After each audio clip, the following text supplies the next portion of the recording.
Cuando regresé al apartamento después de visitar al notario, una cita que deliberadamente había ocultado a mi esposo, escuché por accidente una conversación entre mi suegra y él. Lo que oí me dejó petrificada en el umbral. Queridos oyentes, dejen a un lado sus quehaceres por un instante. Quiero compartir con ustedes una historia que podría hacerles replantear la forma en que ven a sus seres más cercanos. Cuéntenos desde dónde nos escuchan. Esperamos que disfruten este episodio. Siempre creí que Sergei y yo teníamos un matrimonio feliz. 12 años juntos, todo un logro en estos tiempos, cuando la mitad de las parejas que conocemos ya han tomado caminos separados. Mis amigas solían decirme con envidia: Nadezhda, qué suerte la tuya con tu marido, no bebe, trabaja sin descanso y te trata como a una reina. Yo solo sonreía, y para mis adentros pensaba, sí, verdaderamente soy afortunada. ¿Qué motivo tenía para quejarme? Vivíamos en un amplio apartamento en el centro de Moscú, que heredé de mi abuela materna. Teníamos una casa de veraneo bien construida en las afueras de la ciudad. Estabilidad económica, entendimiento mutuo. Al menos, eso creía. Hasta que un gris martes de octubre vino a trastocar por completo el rumbo de mi vida. Ese día salí de la oficina del notario en la calle Tverskaya con el corazón encogido y la mente desbordada de pensamientos. Como solía decir mi abuela, Zinaida Stepanovna, sentía que un ejército de gatos me arañaba el alma. Durante los últimos 6 meses, Sergei había cambiado de forma inquietante. Llamadas misteriosas que siempre atendía en otra habitación, o en el balcón, incluso en el gélido diciembre moscovita. Viajes de negocios repentinos anunciados con apenas un día de antelación.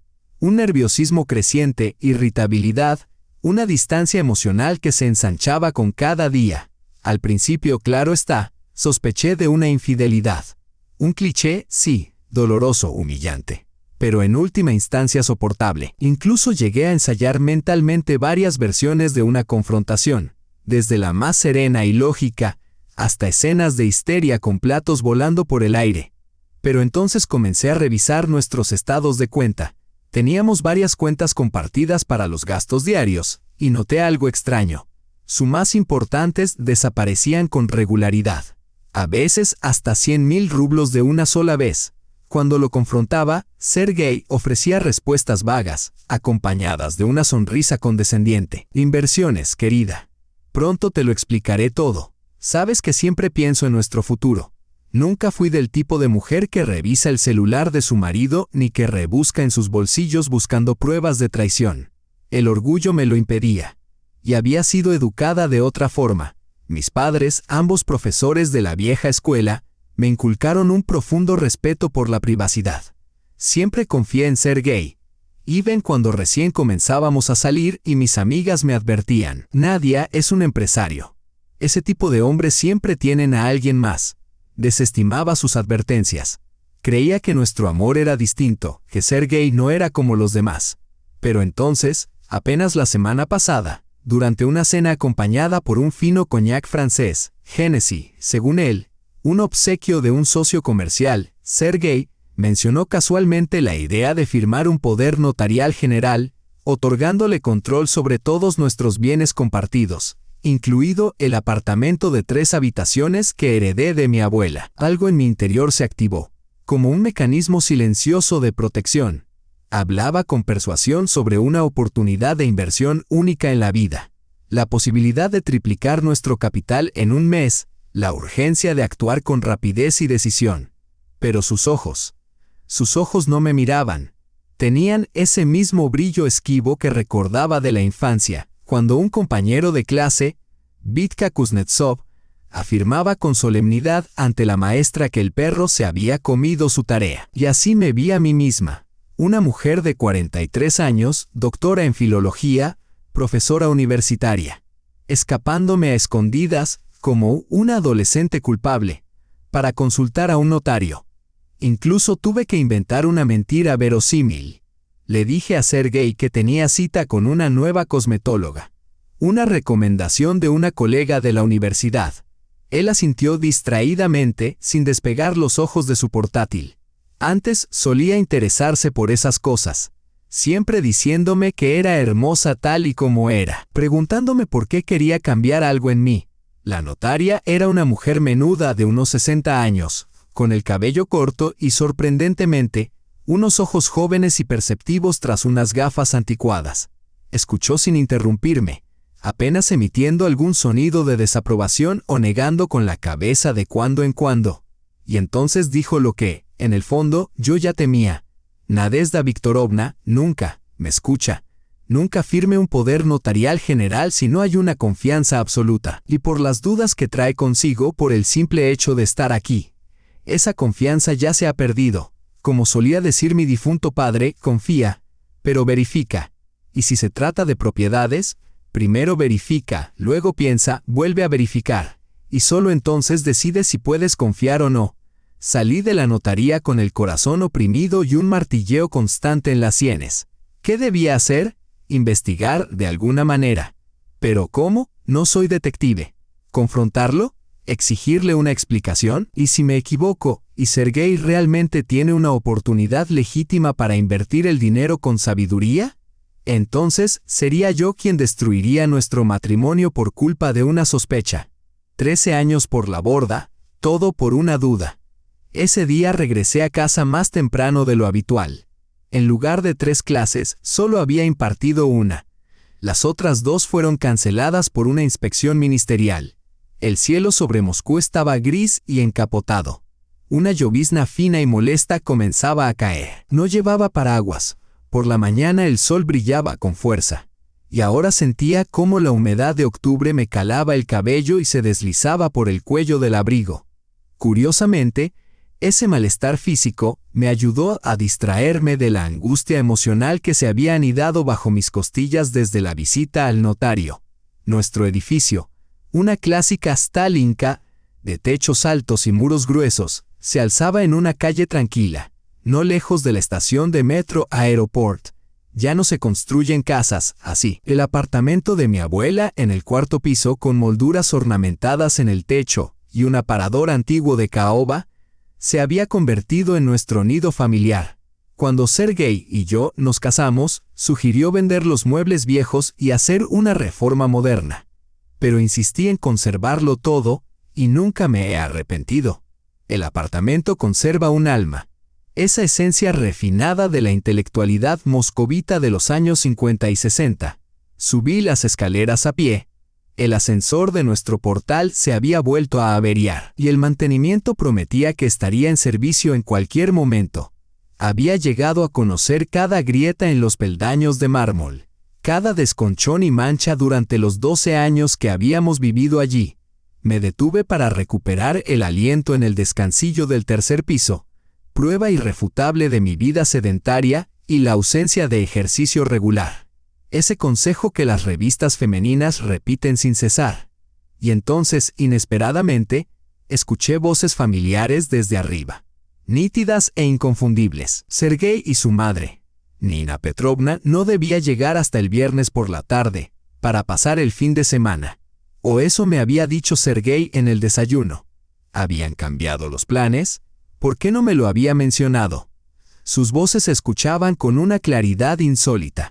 La puerta del apartamento debía estar entreabierta, algo que Sergei solía hacer cuando esperaba a un mensajero o salía a fumar al rellano. Siempre le había prohibido fumar dentro del piso. El olor a tabaco me recordaba demasiado vívidamente los últimos meses de mi abuela. Me quedé paralizada, pegada a la pared, sin entender por qué no continué simplemente hacia arriba y entré. Algo en sus voces, en la cadencia de su diálogo, me hizo detenerme. ¿Ella no sospecha nada?, preguntó mi suegra, con un tono tenso, marcado por ese filo metálico que adoptaba siempre que se alteraba de verdad. Nadie confía plenamente en mí, respondió Sergei con una risa seca, en un tono que nunca antes había oído de él, condescendiente, casi desdeñoso. Para ella sigo siendo ese soñador que le llevaba margaritas cuando nos conocimos y le leía a Yesenin bajo la luz de la luna. Ya sabes cómo son esas mujeres de literatura, siempre con la cabeza en las nubes persiguiendo sentimientos elevados. Y si se niega a afirmar, la voz de Nina Petrovna vaciló. No es tonta, seriosa. Después de todo, es profesora asociada. Llevo 2 semanas preparando el terreno, respondió con suficiencia, hablándole de inversiones rentables, de independencia financiera. Nuestra dulce tontuela sueña con viajar cuando se jubile, con una casita junto al mar. Escucha tan embobada, con la boca abierta, cuando le hablo de acciones e intereses, aunque es dolorosamente obvio que no entiende ni jota. Sentí que el suelo desaparecía bajo mis pies. La boca se me secó y un amargo nudo se alzó en mi garganta. Dulce tontuela. Esa era yo, la mujer que había vivido a su lado durante 12 años, a quien una vez juró amor eterno. ¿De verdad estás dispuesto a arriesgarlo?, preguntó su madre en voz más baja, y tuve que esforzarme para oír casi conteniendo la respiración. ¿Y si ella empieza a sospechar algo? ¿Se entera de la cuenta offshore, del dinero de la herencia de su abuela que llevas tiempo desviando de su cuenta? ¿De la hipoteca que solicitaste a su nombre sin que ella lo supiera? Tiene amigas abogadas en la universidad, ¿sabes? No se enterará, respondió Sergei con dureza, un tono que jamás había escuchado antes. Esa gallina tonta ni siquiera sabe rellenar la declaración de impuestos sin mi ayuda. Y si algo falla, tenemos un plan B. ¿Recuerdas a Oleg Vinogradov? Esto ya es demasiado, hijo, interrumpió Nina Petrovna, y en su voz se coló un miedo inconfundible. El fraude financiero es una cosa, pero esto... Mamá, estamos hablando de millones, replicó Sergei con brusquedad. No pienso volver a vivir en una Khrushchevka, contando los kopecks hasta el día de cobro como papá. Y desde luego no voy a aguantar otros tantos años de sus aburridas clases de literatura, sus alumnos desmotivados, su interminable pila de trabajos por corregir y ese insoportable olor a patatas servidas por las noches para acabar sin nada. Tengo grandes planes. Y en cuanto a Nadezhda, pues que tenga suerte si tiene que empezar de cero en otro sitio. Sus últimas palabras fueron pronunciadas con una frialdad tan glacial que un escalofrío me recorrió la espalda. Los dedos se me entumecieron y sentí como si un bloque de hielo se hubiera instalado en mi pecho.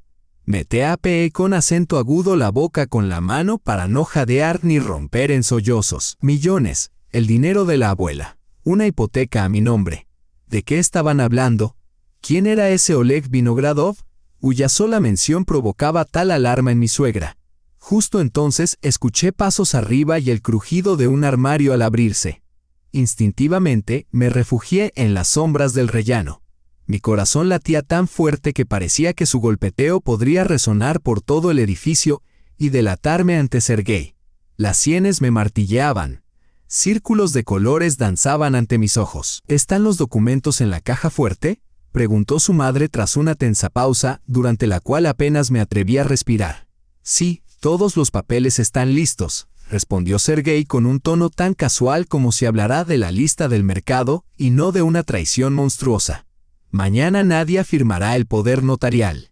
Transferiremos la propiedad rápidamente, cerraremos sus cuentas y en una semana todo habrá terminado. Y entonces, hola, nueva vida. Me quedé paralizada, inmóvil como atrapada en una pesadilla. Pero no era un sueño. El hombre con quien había vivido 12 años, en quien confiaba ciegamente, junto al que despertaba cada mañana, estaba tramando algo indescriptible, algo que olía a fría calculación y a un abismo insondable de desesperación. No soporté sus clases, a sus alumnos, sus trabajos ni el olor a patatas, raya punto. Tendrá que empezar de nuevo en otro lugar. Si tiene suerte. Sus últimas palabras fueron pronunciadas con una frialdad tan glacial que un escalofrío me recorrió la columna vertebral. Mis dedos se entumecieron y sentí como si un bloque de hielo se hubiera instalado en mi pecho. Me tapeé con acento agudo la boca con la mano para ahogar cualquier jadeo o sollozo involuntario. Millones. El dinero de mi abuela.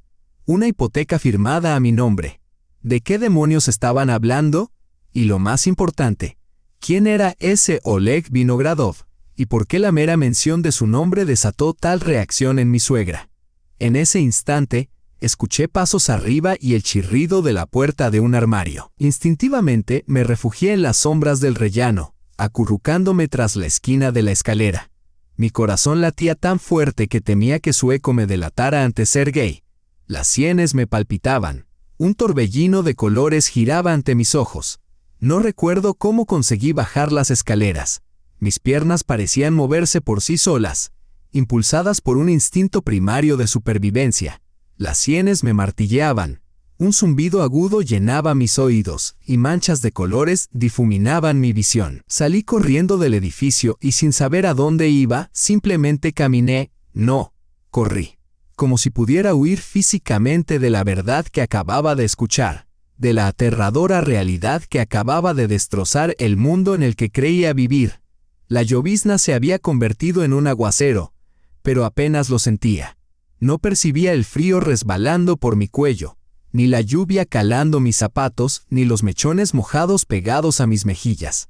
Dentro de mí, una tormenta rugía, incredulidad, dolor, terror, ira, y algo más. Una extraña sensación de entumecimiento, como si una parte de mí observara todo desde fuera, incapaz de creer que aquello fuera real, como en esos sueños donde eres al mismo tiempo protagonista y espectador, viendo impotente cómo todo se desmorona.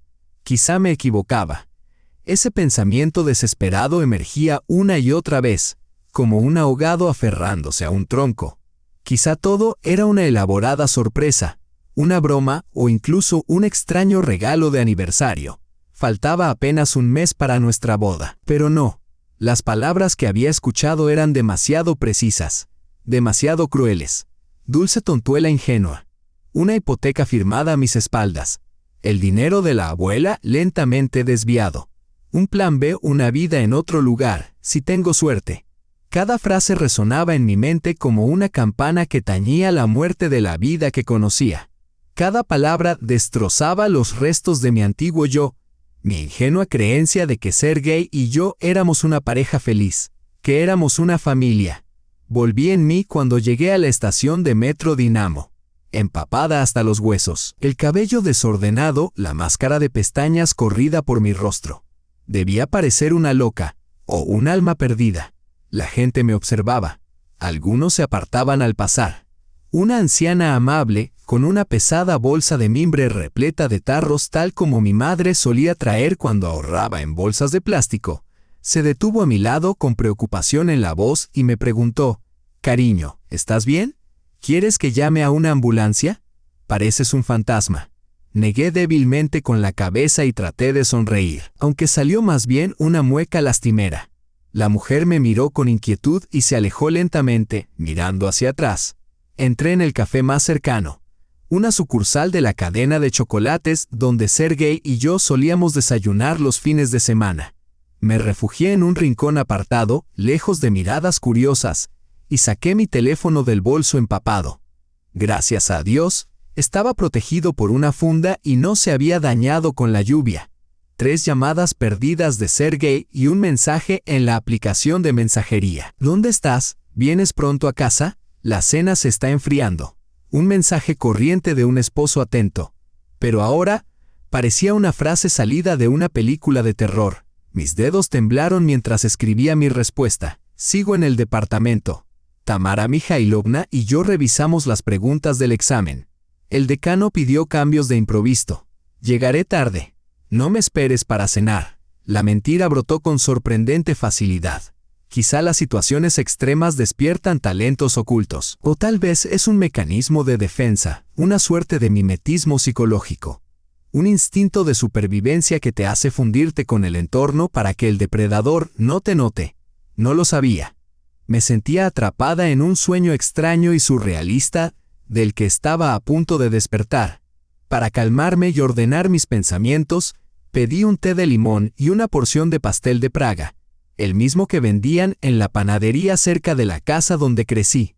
Casi instintivamente, mi mano volvió a buscar el teléfono. Quería llamar a mi madre, pero mamá y papá se habían mudado a Anapa 5 años atrás, para estar cerca del mar y lejos del bullicio de Moscú. ¿Qué iba a decirles? Mamá, papá, creo que mi esposo planea matarme. Sonaba completamente insano. Se preocuparían, tal vez incluso regresarían corriendo a Moscú. Y papá acababa de sufrir un infarto hace poco.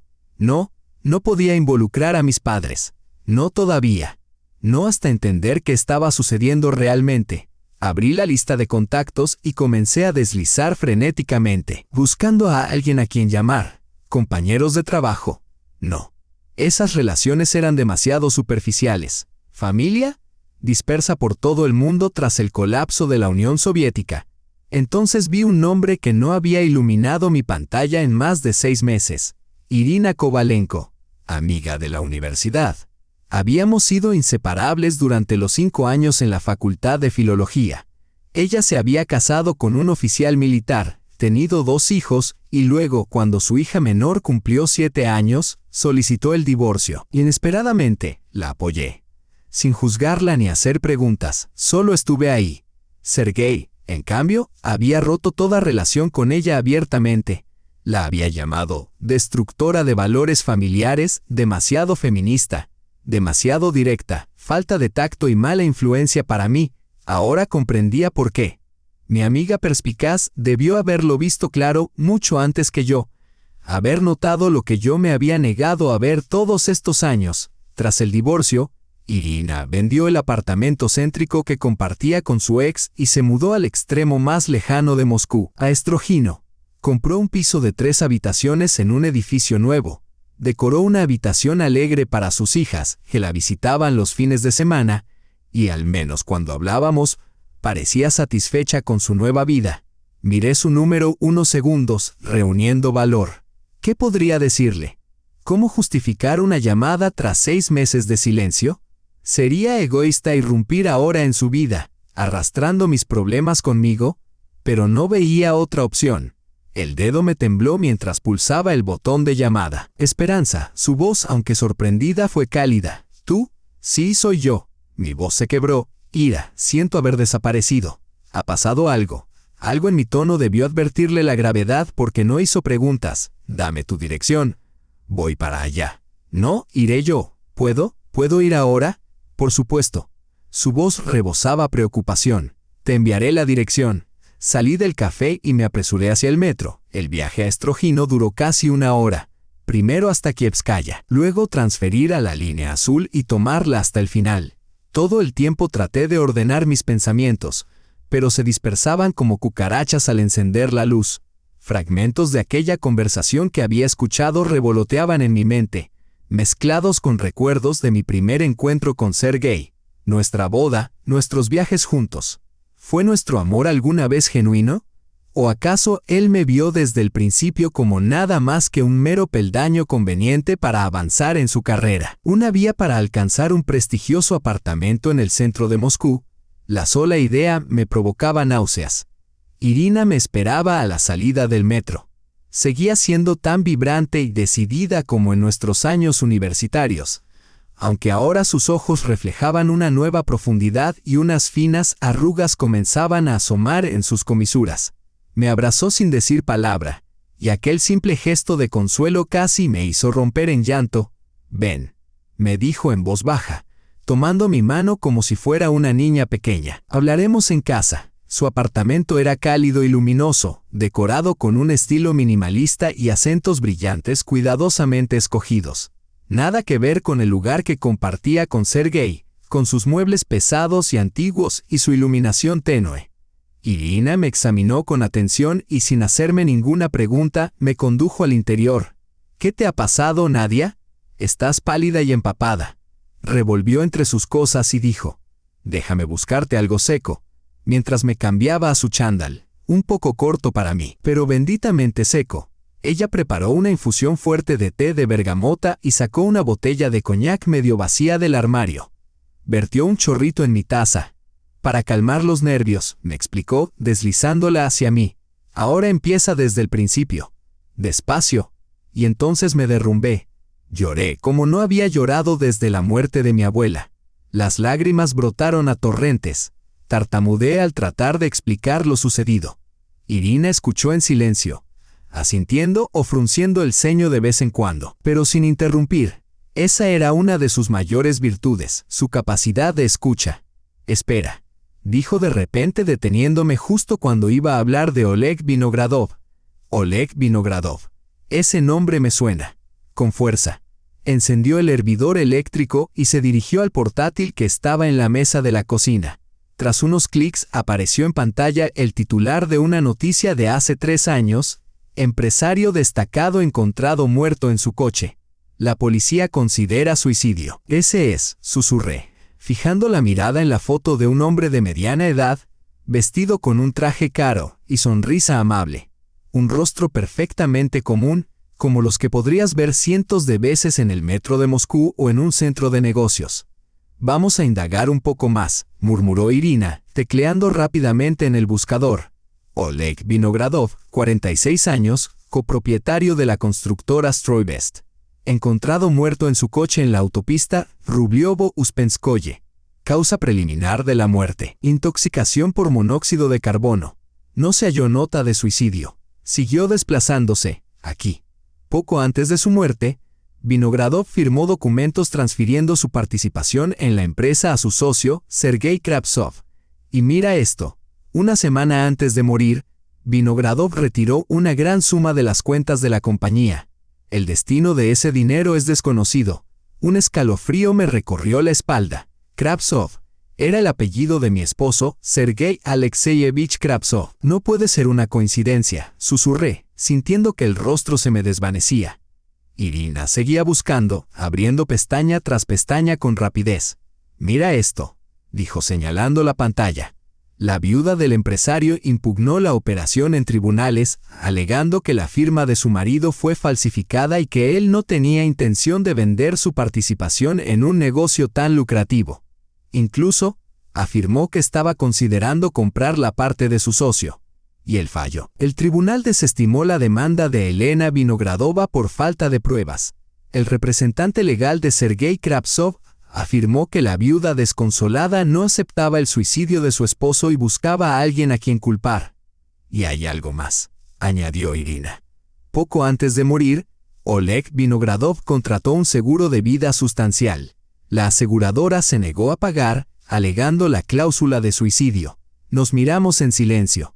Era demasiado aterrador y surrealista para asimilarlo. ChatGPT said, mi Sergei, el hombre con quien compartí la cama, el hombre con quien soñé construir un futuro, el hombre con quien anhelaba tener hijos. Esperemos un poco más, solía decir. Primero, disfrutemos la vida. Ahora, el hombre en quien confiaba podía estar involucrado en una muerte, en falsificación, en malversación. Eso no podía ser mi esposo. ¿O sí? No quería creerlo. Y sin embargo, no podía negar lo que estaba justo frente a mis ojos. Nadia, la voz de Irina sonaba inusualmente grave. No puedes regresar a casa. De ninguna manera. Pero mis cosas, mis documentos. Ni siquiera tengo un cepillo de dientes. Traté de hacer una broma nerviosa que sonó vacía y patética. A la mierda tus cosas. Irina golpeó la mesa con la mano, visiblemente afectada. Esto es cuestión de vida o muerte. Tú misma los escuchaste. Hablaron de un plan B. Mencionaron a Vinogradov. Una vida en otro lugar. Si tengo suerte, murmuré.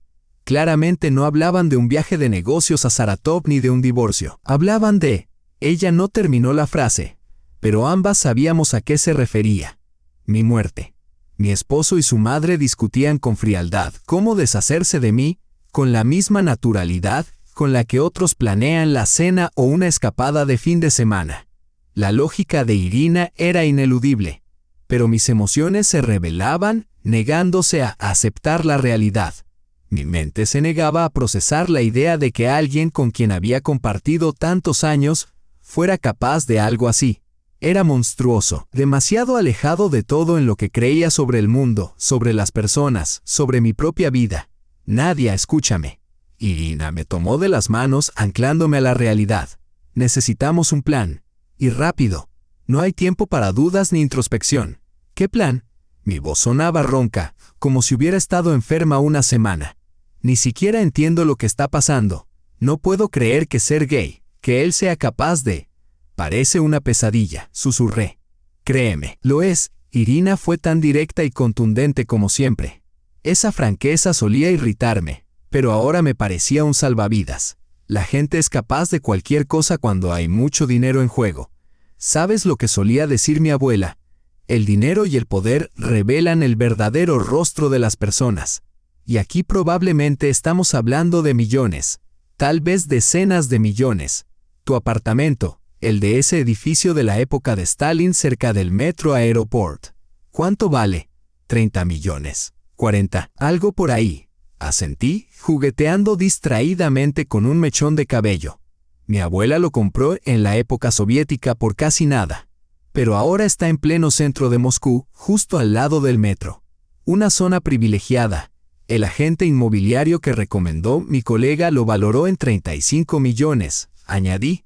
Eso fue hace 2 años, antes de todas las fluctuaciones monetarias. Luego está el dinero que desvió al extranjero.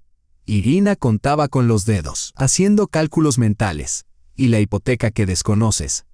Estoy segura de que se trata de una suma considerable. La herencia de mi abuela. ¿Solo era el apartamento o había otros activos? Una pequeña cuenta en Sberbank, recordé. Tenía unos 3 millones. Ella ahorró toda la vida. Fue directora editorial en una editorial y vivía cómodamente. Gastamos ese dinero en reformar la dacha y comprar un coche nuevo. Al menos eso dijo Sergei.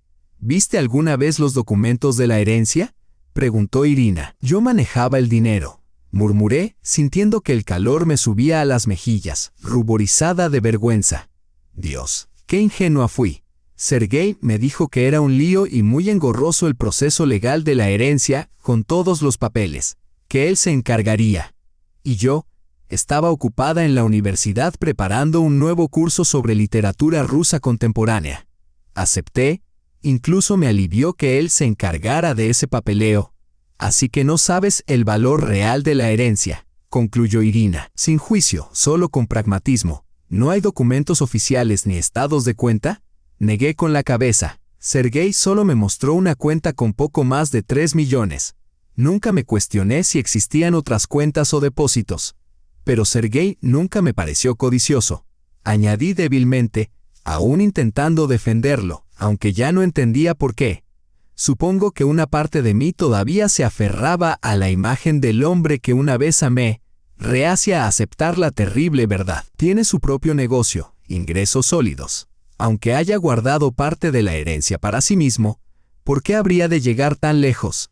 ¿Por qué no simplemente divorciarse de mí? Muy buena pregunta. Irina volvió a su laptop. Veamos qué podemos averiguar sobre el negocio de tu esposo. Tengo la impresión de que ahí está la respuesta. Tecleó rápidamente y apareció una página web con información sobre una empresa llamada Stroybest. Veamos, murmuró mientras recorría la página. Fundada en 2005, fundadores Oleg Vinogradov y Sergei Kravtsov. Capital social. Ah, lo habitual, susurró. Se dedican a bienes raíces comerciales, centros comerciales, complejos empresariales. Actualmente el único propietario es Sergei Kravtsov, leyó en voz alta. Los ingresos del año pasado, vaya, nada mal para una empresa mediana, siguió desplazándose por la página. Aquí hay algunas noticias del último mes. Stroybest consiguió un contrato importante para construir un centro de negocios en la avenida Kutuzovsky. También están en negociaciones con inversores chinos para un proyecto conjunto en Nueva Moscú. Y esto es interesante. La empresa se está preparando para una oferta pública inicial. ¿Oferta pública inicial? Repetí sin comprender del todo. La economía nunca fue lo mío. En el colegio me interesaban la literatura y la historia, y en la universidad estudié filología. Una oferta pública inicial, aclaró Irina, es cuando una empresa sale a bolsa, vendiendo una parte de sus acciones en el mercado. Esto significa acceso a capital significativo de inversores, y además eleva el estatus de la empresa y su dueño. Pero tiene una trampa. Antes de la OPI, la empresa debe someterse a una auditoría extremadamente rigurosa. Cada documento financiero, cada transacción, cada activo es minuciosamente examinado. Se exige una transparencia absoluta. Y si tu esposo, como dices, está involucrado en movimientos turbios con cuentas offshore, podría temer que todo salga a la luz durante la auditoría. Empecé a comprender la lógica detrás de todo. Quería eliminar pruebas potenciales, y a mí como testigo o incluso cómplice de sus artimañas. Exactamente, asintió Irina. Si apareces como propietaria de un apartamento que resulta estar hipotecado con un préstamo desconocido, si existen cuentas bancarias o líneas de crédito a tu nombre, si eres cofundadora de empresas de las que nunca has oído hablar, los auditores sin duda detectarán esos movimientos financieros. Y está el asunto de Vinogradov. ¿Por qué un socio vendió repentinamente su participación y se suicidó de inmediato? ¿No te parece sospechoso? ¿Qué se supone que debo hacer ahora? Me agarré la cabeza, desesperada. Todo parecía tan enredado, tan irreal. ¿Ir a la policía? ¿Y decir que, hola, accidentalmente escuché a mi esposo y a su madre hablar de mi posible muerte? Sin pruebas, se burlarían de mí o peor. Llamarían a Sergei y le dirían, ven a buscar a tu esposa histérica. Primero, dijo Irina con calma, levantándose para caminar por la cocina con su habitual andar, el mismo que tenía cuando estudiábamos para exámenes en la universidad. Necesitas calmarte y pensar con claridad. No puedes volver a casa, eso está claro. Pero tampoco puedes desaparecer, se sospecharía enseguida. Alertarían a la policía, te denunciarían como desaparecida. Eso llamaría demasiado la atención. Tienes que hacer que parezca todo normal. Ganar tiempo y prepararte con cuidado. Pero ¿cómo? Me sentía completamente impotente. Mañana por la mañana llamarás a tu esposo y le dirás que te han enviado urgentemente a un viaje de trabajo, dijo Irina con firmeza, como si ya hubiera planeado cada paso. No es común que la universidad envíe a sus profesores a conferencias. Sí, por supuesto. Especialmente en otoño y primavera, apenas hay una semana sin algún evento académico. Incluso bromeamos que los filólogos somos como aves migratorias. En otoño vamos a San Petersburgo y en primavera a Europa. Y los jóvenes profesores o quienes están preparando su tesis son los que más viajan, ¿verdad? Exactamente. Perfecto. Entonces mañana le dirás a Sergei que te han convocado para asistir a una conferencia en San Petersburgo, digamos, por 4 días. Eso nos dará algo de tiempo. Dile que tus colegas ya reservaron los billetes y el hotel, que fue todo de último minuto. Puedes inventar una excusa plausible. Por ejemplo, que el conferencista principal se enfermó y que tu departamento te nominó para reemplazarlo. ¿Y si insiste en llevarme a la estación? Pregunté con ansiedad. Sergei suele hacer eso cuando viajo sola, porque dice que se preocupa por mí. Bueno, ahora sabemos por qué estaba tan preocupado, dijo Irina con una sonrisa sombría. Solo dile que vas con colegas en el coche del departamento. La universidad suele facilitar transporte para grupos de profesores que viajan juntos. ¿Tú también tienes ese tipo de arreglo? A veces, asentí, recordando un viaje reciente a Yaroslavl, cuando va un grupo grande al mismo destino, o si hay que transportar material para alguna exposición, la universidad proporciona transporte. Suena creíble. Bien. Lo importante es sonar natural, sin detalles innecesarios, pero tampoco vacilaciones. Si empiezas a llenar la historia de demasiados detalles, levantarás sospechas. Necesitamos una historia creíble contada con tono sereno y firme. Contábamos con 4 días para descubrir que tramaba Sergei y recopilar pruebas sólidas, antes de que él sospechara que yo sabía algo. ¿Pero cómo? Me sentía absolutamente impotente. Leer novelas policíacas es una cosa. Verse atrapada en una es otra muy distinta. No soy detective ni investigadora, sino profesora de literatura. Una persona que ha dedicado toda su vida a los libros, no a las pesquisas criminales. Conozco a alguien, dijo Irina pensativa, golpeando la mesa con los dedos. Sergei Petrovich Kuznetsov, exinvestigador de delitos graves. Está jubilado, pero de vez en cuando toma casos privados, principalmente ayudando a abogados defensores a recolectar pruebas. Es un hombre íntegro, de principios. Me ayudó en mi divorcio, cuando Mijail intentó quedarse con la mayor parte de nuestros bienes y dejarme sin casa a mí y a los niños. Sergei Petrovich encontró pruebas de que mi exesposo ocultaba bienes y mentía sobre sus ingresos en el juicio. Creo que podría ayudarnos también a nosotros, pero sus honorarios no son baratos. Ella dudó un momento. Yo podría pagarlo, pero mi situación económica está ajustada tras el divorcio. Sin embargo, por ti, tengo dinero. Interrumpí antes de que terminara. Lo último que quiero es ser una carga para una amiga que ya arriesga mucho al protegerme. Está en una cuenta personal que Sergei desconoce. La remuneración por el libro que pasé los últimos 2 años escribiendo sobre Tsvietayeva. La editorial transfirió el dinero hace un mes, pero aún no lo había tocado. Lo había estado ahorrando para un viaje a París, con la esperanza de recorrer los lugares donde vivió Tesvietayeva. Esbocé una sonrisa amarga. Parecía que ese sueño nunca se haría realidad. Son unos 300.000 rublos. Eso está bien, asintió Irina, visiblemente aliviada. Debería ser suficiente por ahora. Pero no uses tu tarjeta. Sergei podría estar controlando tus movimientos a través de la banca en línea si tiene acceso a tu teléfono o computadora. No me sorprendería que alguien como él tenga formas de vigilarte. Mañana retiraré algo de efectivo para ti.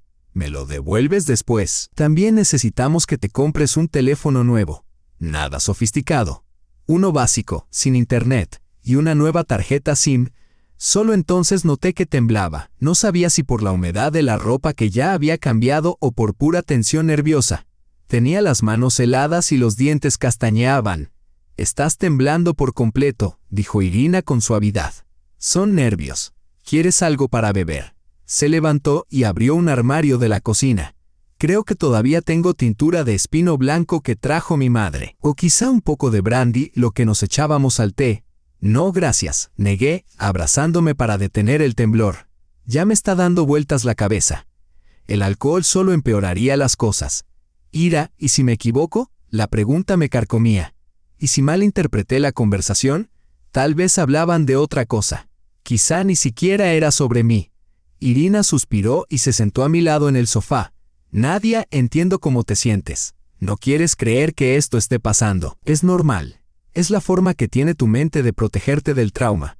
Pero los hechos hablan por sí solos. La conversación sobre el poder notarial, tu apartamento, el dinero de tu abuela. El plan B, la mención de un hombre que murió en circunstancias sospechosas tras un negocio con tu esposo. Y finalmente, esas palabras escalofriantes sobre vivir en otro lugar si tienes suerte. ¿Qué más podrían significar? No lo sé, susurré, bajando la cabeza. Solo no quiero creer que alguien con quien viví tantos años, alguien en quien confié, alguien a quien pensé que amaba. ¿Quieres intentar un experimento? Sugirió Irina tras una pausa. Llámalo ahora mismo. Dile que te vas a quedar en casa de tu amiga, pero que pasarás brevemente por el apartamento para recoger unas cosas para la clase de mañana. ¿Qué necesitas? ¿Apuntes o libros? Veamos cómo reacciona. Si se mantiene tranquilo, quizá realmente malinterpretamos algo. Pero si intenta disuadirte de ir a casa. Saqué el teléfono del bolso, pero mi dedo vaciló sobre el botón de llamada.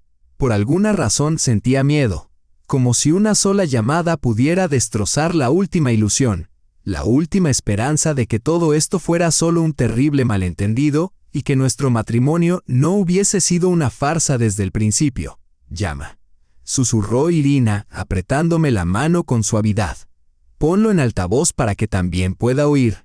Habla con calma, como siempre. Respiré hondo y presioné con acento agudo el botón. El teléfono sonó. Una vez, dos, tres. En la cuarta llamada Sergei respondió. Nadenka, dijo con voz cargada de preocupación. ¿Dónde estás? Me tienes inquieto. Ya casi son las 11 de la noche. Hola, contesté esforzándome por sonar natural, como si nada hubiera pasado. Estoy en casa de Katia Boronina, mi colega del departamento. ¿Te acuerdas? Te hablé de ella una vez. Morena. Usa gafas. Vino a la fiesta de Año Nuevo del departamento. Estamos revisando materiales para la clase de mañana. Cambiaron el horario en el último momento y tuve que ajustar el programa urgentemente. Me quedaré aquí una hora más y luego pasaré por casa a recoger unas cosas. Necesito la carpeta con los apuntes y la memoria USB con la presentación. Están en mi despacho, en la balda superior del armario. ¿Sigues despierto? No quisiera despertarte al llegar. Hubo una pausa extraña. Un segundo, dos, tres. Entonces Sergei habló, pero su voz había cambiado. Ahora sonaba tensa, con un matiz frío y metálico. Claro que estoy despierto. Te he estado esperando. Pero escucha, no vuelvas tan tarde a casa. Te traeré la carpeta y la memoria USB, solo envíame la dirección.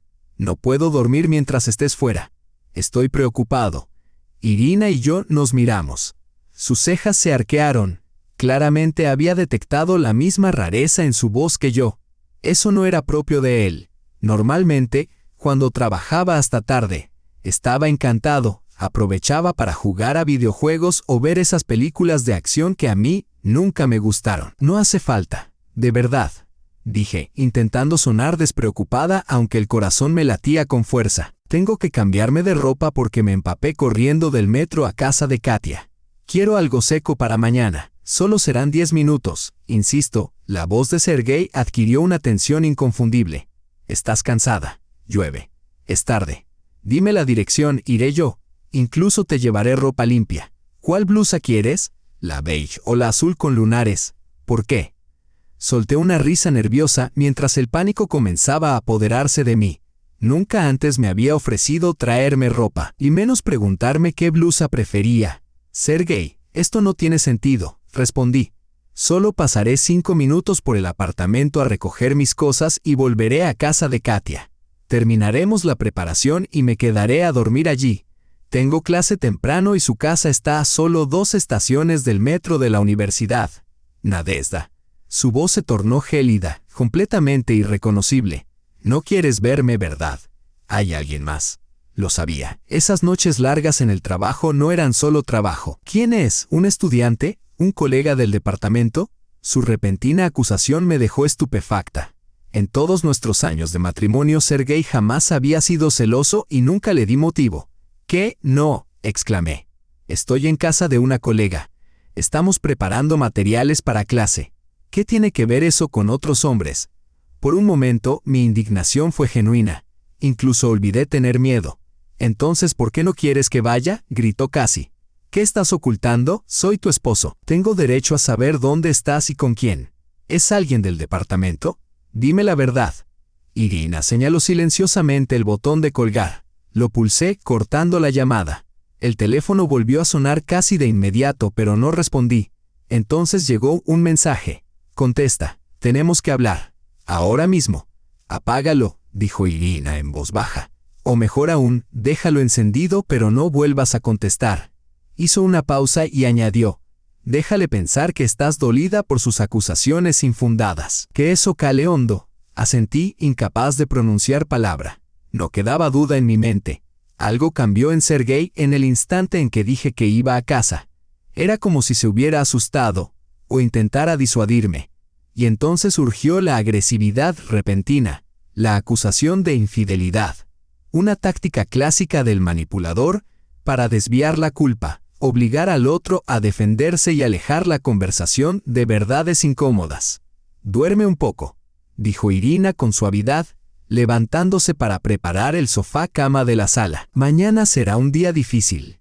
Tenemos que reunirnos con Sergei Petrovich y planear nuestros próximos pasos. Pero por ahora necesitas descansar. El baño está por ahí, añadió señalando la puerta. Te traeré una toalla limpia. Una ducha caliente siempre ayuda, sobre todo después de un día así.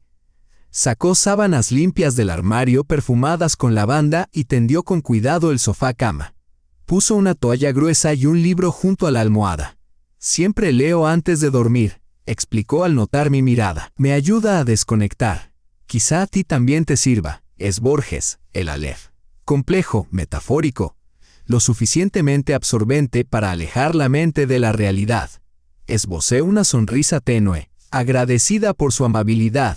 El agua caliente alivió un poco la opresión en el pecho, pero en cuanto me acosté, mi mente volvió a girar en un remolino ansioso e inquieto. Obediente, apagué el sonido del móvil, aunque no lo apagué.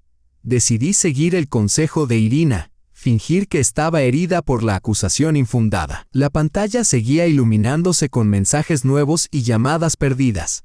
El sueño no llegaba. Mis pensamientos danzaban en fragmentos, frases inconexas, recuerdos, sospechas. Intentaba ubicar el momento exacto en que nuestra vida se desvió del camino. Cuando mi esposo cariñoso se convirtió en un oportunista calculador, dispuesto a sacrificarlo todo por dinero. Cuando se apagó esa luz en sus ojos, esa misma que me había atraído a él, fue el día que murió mi abuela, cuando vio por primera vez los papeles de la herencia con las sumas y las direcciones de los inmuebles. O quizás aún antes, cuando su negocio empezó a crecer y desarrolló un gusto por el lujo que el trabajo honesto jamás pudo sostener. Quizás siempre fue así. Quizás se casó conmigo no por amor, sino porque yo tenía un apartamento en el centro de Moscú. Quizá nuestro encuentro no fue casualidad, sino la búsqueda deliberada de una mujer ingenua y confiada con una herencia prometedora. El pensamiento me llenó de lágrimas. 12 años.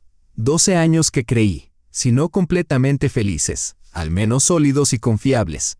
Pero todo había sido una mentira. Una puesta en escena teatral en la que me habían asignado el papel de esposa devota, sin siquiera saber que existía un guión. La mañana llegó con el estridente timbre de mi teléfono. Desperté sobresaltada, momentáneamente desorientada. La luz del sol se filtraba a través de unas cortinas entreabiertas, iluminando una habitación desconocida. Miré sin ver el papel tapiz verde pálido y las estanterías, intentando situarme. Entonces recordé, estaba en casa de Irina. ¿Y por qué? El teléfono seguía sonando. En la pantalla apareció el nombre y la foto de Sergei. Sonreía, sosteniendo un enorme ramo de rosas. Era una foto que había tomado en nuestro último aniversario. 10 años juntos. Parecía una vida atrás. No contestes, dijo Irina desde la puerta, con una taza humeante de café en la mano. Ya estaba vestida, fresca y serena, como si no hubiera dormido nada. Déjalo calentarse un poco. Más tarde le llamarás y dirás que estabas de viaje de trabajo. Pero asegúrate de sonar segura, no como justificándote. Asentí. El teléfono dejó de sonar finalmente, solo para ser seguido por un mensaje. Nadia, devuélveme la llamada inmediatamente. Estoy preocupado. ¿Dónde dormiste? No he pegado ojo en toda la noche. Luego llegó otro mensaje. Si no contestas, empezaré a llamar a hospitales y morgues. Y después iré a la policía. Y un tercero. Sé que estás molesta por lo que dije. Lo siento, me equivoqué. Estaba preocupado por ti. Por favor, llámame.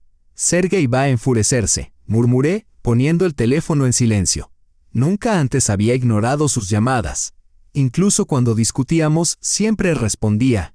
Sabría que algo no iba bien. Exactamente, dijo Irina, dejando la taza de café sobre la mesa junto al sofá y sentándose en el borde. Que se acostumbre a la idea de que ya no eres su marioneta. Esto nos da ventaja. Un elemento de sorpresa. No sabrá dónde estás ni qué planeas. Y mientras él conjetura, tú puedes reunir las pruebas que necesitamos. ¿Desayuno? Ofreció. Tengo avena, pan tostado y jugo de naranja.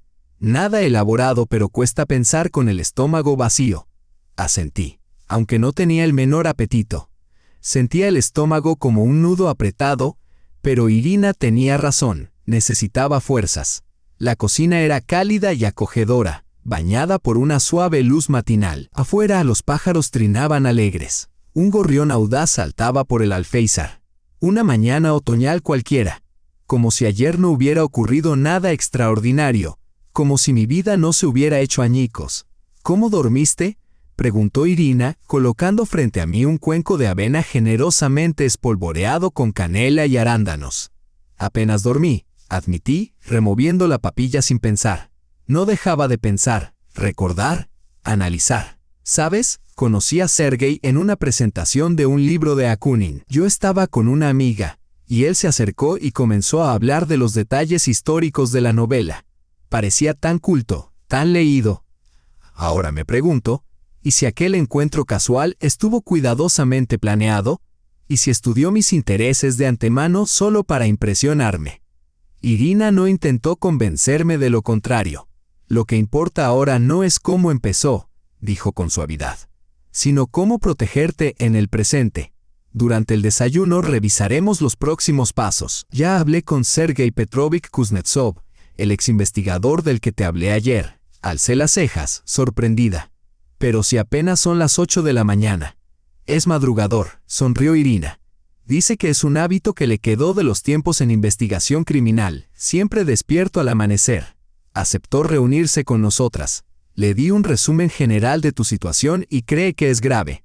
Lo veremos a las 11. A partir de ahí, todo dependerá de sus recomendaciones. Pero creo que nuestra prioridad es averiguar qué ha hecho tu esposo con tus bienes, si efectivamente hipotecó el departamento, si hay préstamos a tu nombre, qué pasó con la herencia de tu abuela. Y por supuesto, debemos indagar más sobre ese asunto con Vinogradov. Si logramos probar que Sergei estuvo implicado en su muerte, Me estremecí. ¿Crees que lo mató? No lo sé, respondió Irina, negando con la cabeza. Pero sí hay razones para sospechar que la muerte de Vinogradov no fue un suicidio, y tu esposo tenía motivos económicos para desearlo muerto. Eso ya justifica una investigación a fondo. Y ahora que tu propia seguridad está en juego, debemos actuar con rapidez.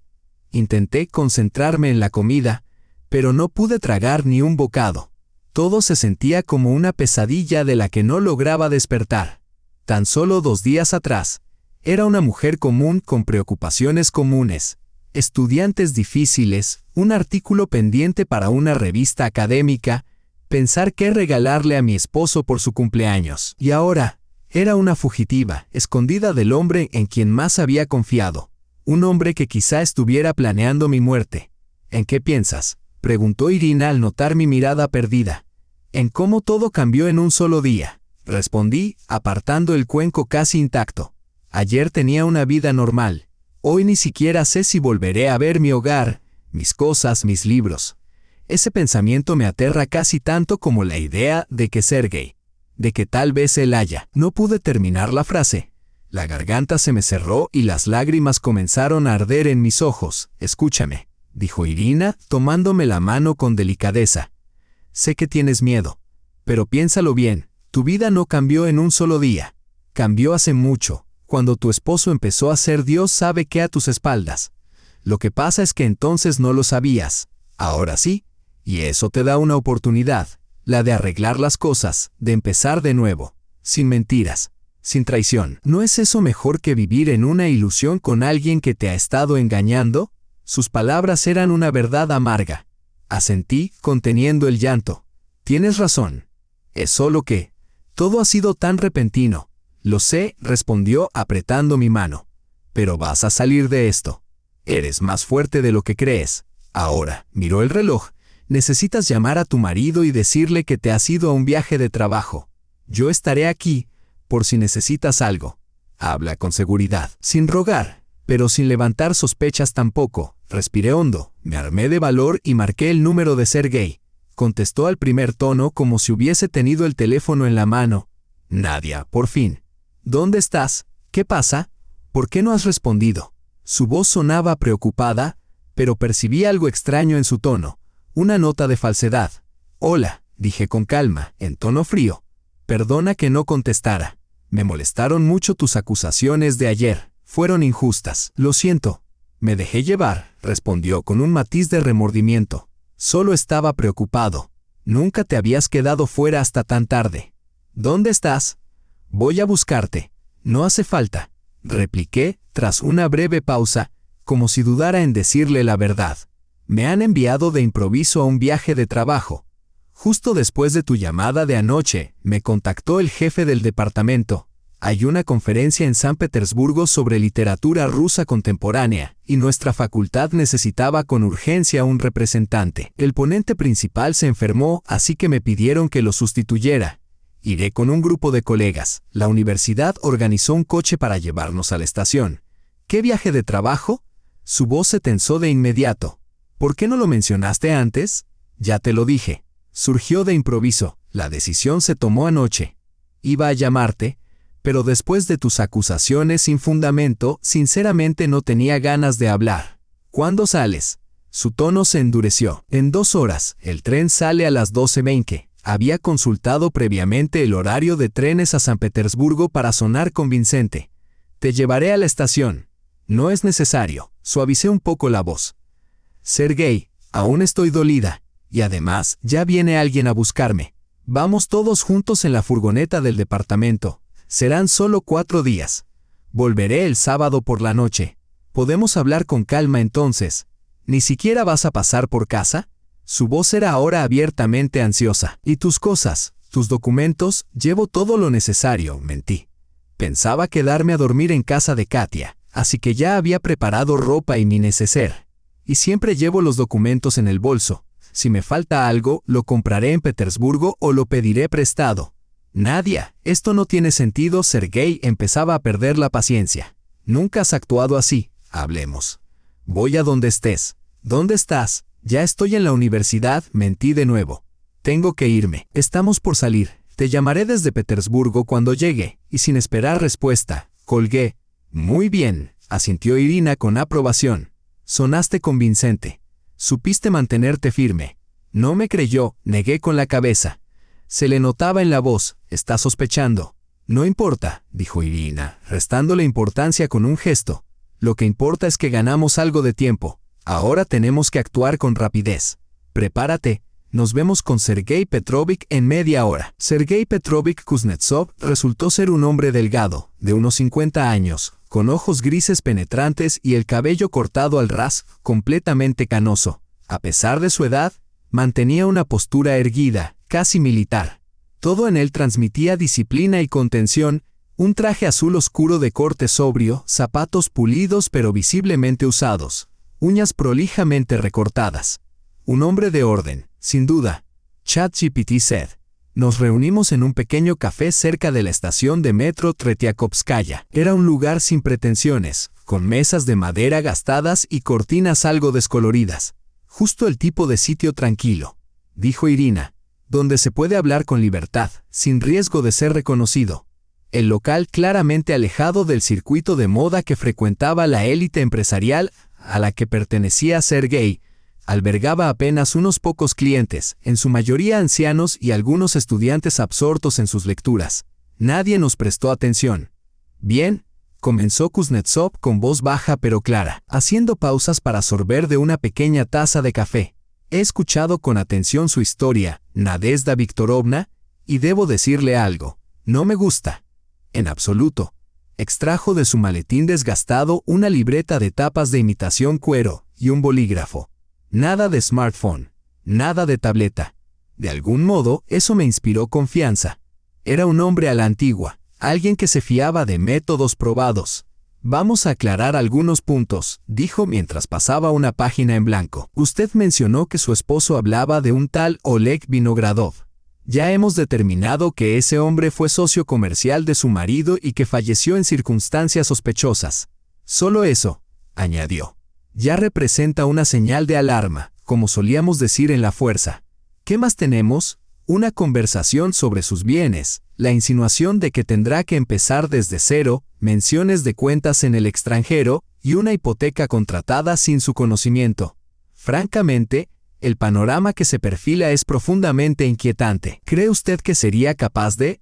No logré terminar la frase. Las palabras se me quedaron atragantadas. Kuznetsov me sostuvo la mirada. Creo que debemos prepararnos para lo peor y esperar lo mejor. En mis 30 años en las fuerzas del orden he visto más de un caso en el que la desesperación económica empujó a personas a cometer actos atroces. Y las víctimas, con frecuencia, eran aquellas que más confiaban en ellos, cónyuges, padres, personas queridas. ¿Qué sugiere? Apreté con fuerza la taza de té frío entre las manos. Un escalofrío me recorrió la espalda al oír sus palabras. Antes que nada, bajo ninguna circunstancia debe regresar a su casa, declaró Kuznetsov con firmeza. Su tono no dejaba margen para la réplica. Al menos, no hasta que sepamos con certeza qué está planeando su esposo. Esto es grave, y no arriesgaré su seguridad. En segundo lugar, debemos evaluar cuanto antes su situación financiera y patrimonial, para verificar si lo que oyó sobre la hipoteca y las cuentas en el extranjero es cierto. Tiene acceso a los estados de cuenta, a los documentos de propiedad. Negué con la cabeza, sintiéndome ridículamente ingenua e impotente. Todo estaba en la caja fuerte de casa. Sergei siempre insistía en que era mejor guardar los documentos importantes allí que en una caja de seguridad bancaria. Decía que era más seguro, alegando que los bancos podían quebrar, como ocurrió en los años 90. Nunca me había cuestionado su insistencia. Ahora tiene sentido, comentó Kuznetsov con sequedad, tomando nota en su libreta. Así usted no tendría la posibilidad de revisar esos documentos en cualquier momento. Bien, entonces tendremos que proceder de otro modo. Tengo contactos en Rosreester y en el sector bancario. Antiguos colegas con quienes aún mantengo buenas relaciones. Pueden obtener discretamente información sobre sus propiedades y sobre cualquier préstamo registrado a su nombre. De manera extraoficial, por supuesto, pero para eso necesitaré los datos de su pasaporte, su número de identificación fiscal y otros elementos clave. Le dicté toda la información necesaria y Kuznetsov la anotó con letra pequeña pero clara. Hizo algunas preguntas de seguimiento y ocasionalmente verificaba algún dato. Su atención meticulosa a los detalles era, sin duda, fruto de muchos años de experiencia. También necesitamos averiguar más sobre la empresa de su esposo y sobre su socio, Vinogradov, añadió tras terminar de escribir. Le encargaré esa parte a mi asistente, Anton. Es un joven brillante exinvestigador de la Unidad de Delitos Económicos. Dejó el cuerpo hace un año, pero tiene una mente aguda. Está bien entrenado en detectar fraudes financieros y en rastrear vínculos ocultos entre empresas y personas. Creo que podría encontrar algo útil.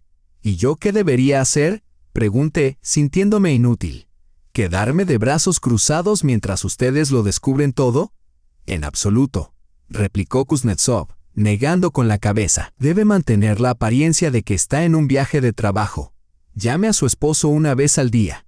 Hable del congreso ficticio. Mencione ponencias, colegas, cualquier cosa que suene natural y no despierte sospechas. Si él propone viajar a San Petersburgo para verla, busque una excusa convincente. Dígale que está ocupada con reuniones o que comparte alojamiento con otras compañeras. Lo que sea necesario para evitar que intente reunirse con usted. Se detuvo un momento, frotándose el mentón con gesto pensativo. También sería útil acceder a su ordenador o teléfono. Es muy probable que haya información relevante allí, correspondencia con cómplices, documentos, extractos bancarios, cualquier cosa que arroje luz sobre sus maniobras y verdaderas intenciones. ¿Pero cómo? Abrí las manos, frustrada. No puedo volver a casa. En cuanto me vea, sabrá que algo anda mal. No directamente, claro, asintió Kuznetsov. Pero puede haber otras formas, acceso remoto por ejemplo. Mucha gente usa las mismas contraseñas para todos sus dispositivos y cuentas. ¿Alguna vez utilizaste su portátil del trabajo? A veces, asentí, recordando momentos en que el mío se había estropeado o necesitaba imprimir algo con urgencia. A Sergei no le importaba siempre y cuando él no estuviera en casa. Solo me advertía que no husmeara en sus carpetas de trabajo, pero jamás me vigilaba. Excelente. ¿Entonces conoce su contraseña? Sí, es la fecha de nuestra boda. 22 de julio de 2010. Escribía los números en secuencia 220.710. Nunca la cambió. Daba por hecho que no entendía de tecnología y que jamás curiosearía entre sus archivos. Además, le resultaba fácil de recordar. Sergei siempre decía que tenía pésima memoria para los números. También usa un PIN para ciertas aplicaciones. Es su cumpleaños, 14 de marzo. Perfecto, murmuró Kuznetsov, anotando algo más en su libreta. Esto podría resultar muy útil.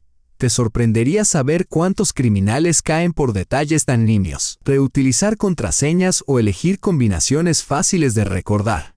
La naturaleza humana suele anteponer la comodidad a la seguridad. Tomó un sorbo de su café ya frío y prosiguió. Ahora, sobre tu situación inmediata. ¿Tienes un lugar donde quedarte?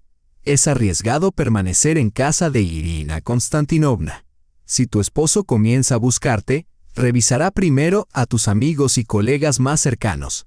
Con los recursos que tiene, podría incluso contratar detectives privados o sobornar a alguien dentro de la policía para una verificación no oficial. Ya lo he considerado, intervino Irina, que había estado escuchando atentamente todo el tiempo, tomando notas ocasionales en su teléfono.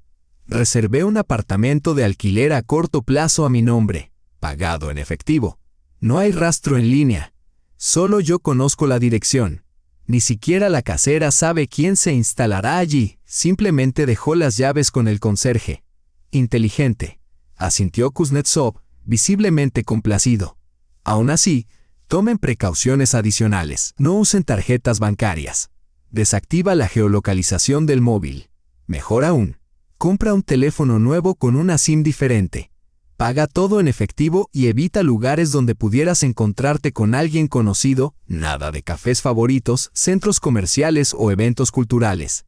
Ya está resuelto, respondió Irina, sacando de su bolso un viejo teléfono con botones, de esos que eran populares hace 15 años. Nada de smartphones ni internet, solo llamadas y mensajes. Un buen Nokia de los de antes. La batería dura una semana y rastrearlo es prácticamente imposible. Eres meticulosa, dijo Kuznetsov con la primera sonrisa leve de toda la reunión. Eso es bueno. En nuestro trabajo no existen los detalles menores. Ahora hablemos del aspecto financiero. Mis servicios no son precisamente baratos, pero dada la gravedad de la situación, el dinero no es un problema, lo interrumpió Irina con firmeza. Lo único que importa es la seguridad de Nadia. ¿Cuánto necesitas para empezar? 50,000 para iniciar, respondió Kuznetsov. Eso cubrirá los primeros días de trabajo y gastos esenciales. Tal vez debamos pagar por cierta información o acceso a bases de datos. Comprenderás que no todo puede obtenerse por vías legales, especialmente cuando el delito aún no se ha consumado oficialmente. No hay problema, dijo Irina, sacando un sobre de su bolso. Aquí tienes 60. Debería ser suficiente por ahora. Si hace falta más, lo traeré. De acuerdo, asintió Kuznetsov, aceptando el sobre sin contar el dinero. Parecía confiar en Irina. Empecemos. Mi asistente y yo iniciaremos la investigación de inmediato. Nos reuniremos aquí mismo mañana a la misma hora. Te informaré de los primeros hallazgos entonces. Me entregó una tarjeta de presentación con apenas unos datos, solo un nombre y un número de teléfono, sin referencia a profesión ni empresa. Este es mi número. Llámame en cualquier momento, día o noche, si surge algún problema o aparece nueva información. Nos despedimos. Irina me llevó en coche hasta el apartamento alquilado. Durante el trayecto tomamos toda clase de precauciones. Primero el metro, luego un autobús y finalmente un tramo a pie, mirando constantemente a nuestro alrededor para asegurarnos de no ser seguidas. Parecía una escena sacada de una novela de espías. Salvo que el miedo era absolutamente real. El apartamento resultó ser un modesto piso de una habitación en un tranquilo barrio del suroeste de Moscú, dentro de un edificio estándar de los años 90. El interior estaba limpio, aunque impersonal, como casi todos los alquileres. Muebles básicos de IKEA, cortinas sin gracia, decoración mínima. Pero contaba con portero y videoportero, un plus de seguridad. Si Sergei lograba encontrarme, ponte cómoda, dijo Irina, dejando unas bolsas de víveres sobre la mesa. Sé que no es acogedor, pero ahora la prioridad no es la comodidad, sino la seguridad. Hay sábanas limpias y una toalla en el armario. El internet funciona, pero úsalo solo si es absolutamente necesario. La contraseña del router está en la parte de atrás. Pasaré todos los días. Y recuerda, no abras la puerta, ni siquiera si dicen ser de servicios públicos o de la policía. Gracias. La abracé con fuerza, sintiendo cómo se me humedecían los ojos con lágrimas de gratitud. No sé qué haría sin ti. Estás arriesgando tanto por mí. Basta, me cortó fingiendo severidad. Tú harías lo mismo por mí. ¿Recuerdas cuando pasé por el divorcio? Te quedaste conmigo noche tras noche mientras lloraba sobre viejas fotos, convencida de que mi vida había terminado. Ahora me toca a mí estar aquí para ti. Y no olvides llamar a tu esposo esta noche. Dile que llegaste bien a San Petersburgo y que ya estás en el hotel. Suena natural. No debes sospechar absolutamente nada. Una vez que Irina se fue, una abrumadora sensación de soledad se apoderó de mí. El piso de alquiler, con sus muebles y utensilios ajenos, resultaba frío, extraño, casi hostil. Me senté al borde del sofá, intentando asimilar todo lo que acababa de ocurrir. Pero los pensamientos no dejaban de arremolinarse en mi mente. Volvían una y otra vez a aquella conversación que había escuchado por casualidad, al tono gélido de Sergei, a esas palabras espeluznantes sobre empezar una nueva vida en otro lugar. Tan solo 2 días atrás, mi vida aún conservaba un barniz de normalidad. Tenía un hogar, un trabajo que adoraba, un esposo en quien creía. Pese a nuestras pequeñas discusiones y malentendidos, teníamos planes de futuro. Hablábamos de tener un hijo el año próximo. Incluso soñábamos con un viaje a Italia durante las vacaciones de mayo. Y ahora, mírame, escondida en un apartamento alquilado, temiendo por mi vida. Todo se había derrumbado en un instante, como un castillo de naipes arrasado por una ráfaga descuidada. Un teléfono nuevo desconocido vibró con un mensaje entrante. Era de Irina. No olvides llamarlo. Y sé fuerte.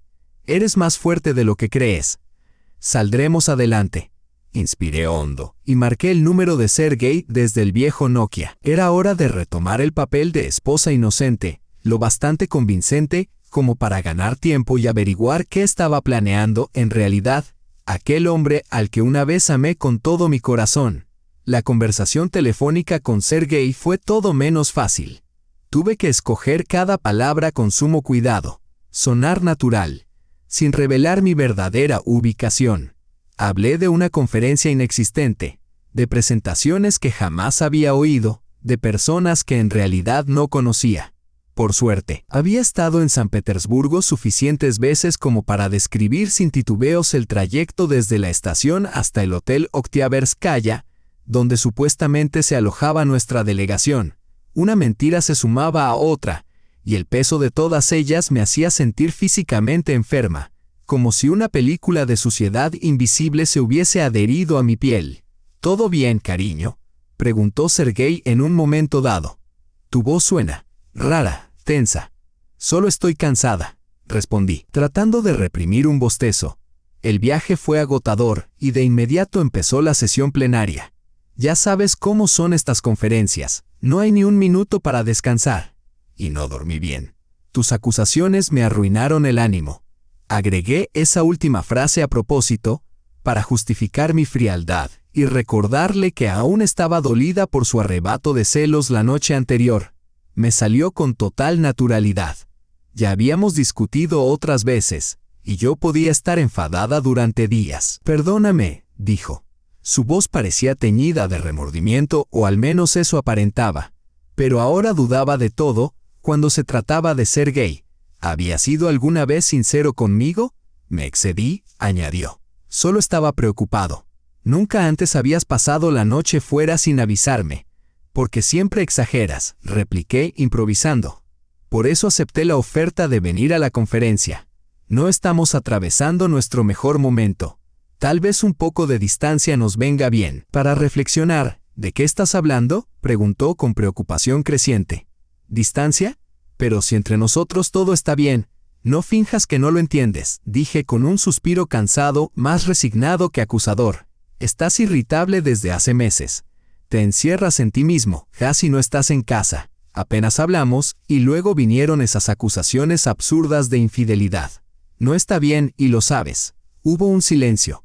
Podía oír su respiración al otro lado de la línea, algo acelerada, como si estuviera nervioso o furioso. Tienes razón, dijo por fin con una suavidad inusual. El trabajo me ha absorbido por completo. Estamos con un proyecto importante, uno que podría definir el futuro de la empresa. La presión ha sido constante. Pero pronto terminará, te lo prometo. Cuando cerremos todo con los inversores, nos tomaremos un descanso. Tú y yo. Quizás vayamos a Italia. Siempre has querido conocer Venecia. El corazón me dio un vuelco. Habíamos hablado tantas veces de ese viaje a Venecia. Era un sueño recurrente, una promesa suya para nuestro aniversario. Y ahora lo traía a colación justo en este contexto. ¿Era un verdadero intento de reconectar o una nueva forma de manipulación? Cada vez me resultaba más difícil distinguir dónde terminaba la verdad y dónde comenzaban las mentiras. Ya veremos, respondí, eludiendo la cuestión. Ahora necesito concentrarme en la conferencia. Mañana tengo mi presentación y debo prepararla. Por supuesto, contestó enseguida. Descansa y recuerda que te echo de menos. Y yo a ti, dije automáticamente. Y me arrepentí al instante. No era cierto. No lo extrañaba. Le temía. Después de la llamada, me quedé un largo rato mirando el teléfono desconocido entre mis manos. Interpretar el papel de esposa cariñosa resultaba mucho más arduo de lo que había imaginado. Pero al parecer, Sergei no sospechaba nada. Al menos por ahora. La noche transcurrió entre sobresaltos. Me revolvía en la cama de una extraña, escuchando los sonidos ajenos del apartamento, el zumbido del frigorífico, los pasos de los vecinos en el piso de arriba, el murmullo lejano de los coches que pasaban. Varias veces durante la noche desperté empapada en sudor, presa de pesadillas en las que Sergei me encontraba. No quería ni imaginar lo que ocurría después. Por la mañana, Irina pasó por el apartamento con pan fresco, leche y unas manzanas. «¿Cómo estás?», preguntó, lanzándome una mirada crítica. «No tienes buen aspecto». «Casi no dormí», admití mientras ponía la tetera al fuego. «No dejo de pensar. Y tengo miedo. Es una sensación extraña, temer al hombre con el que compartí tantos años de mi vida». «Lo entiendo», respondió Irina con dulzura. Se sentó en el taburete y comenzó a pelar una manzana con un pequeño cuchillo que sacó de su bolso.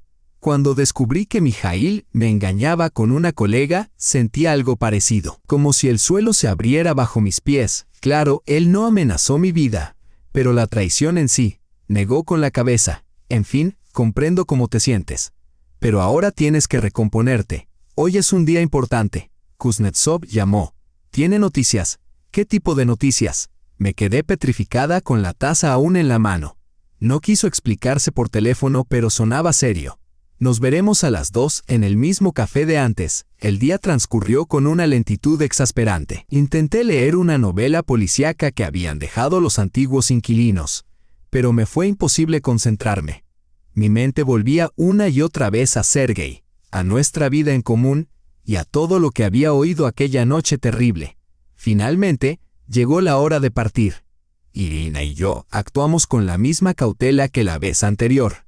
Hicimos varios transbordos, nos detuvimos constantemente para mirar a nuestro alrededor, e incluso entramos en un centro comercial para salir por una puerta distinta y despistar a posibles perseguidores. Kuznetsov ya nos esperaba, sentado junto a la ventana en la misma mesa de siempre. Frente a él descansaba una carpeta gruesa llena de documentos. «Buenas tardes, damas», nos saludó. «Siéntense. Esta será una conversación seria». Pedimos café, y cuando la camarera se alejó, Kuznetsov abrió la carpeta.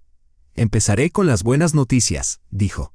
«El apartamento que heredaste de tu abuela sigue legalmente registrado a tu nombre.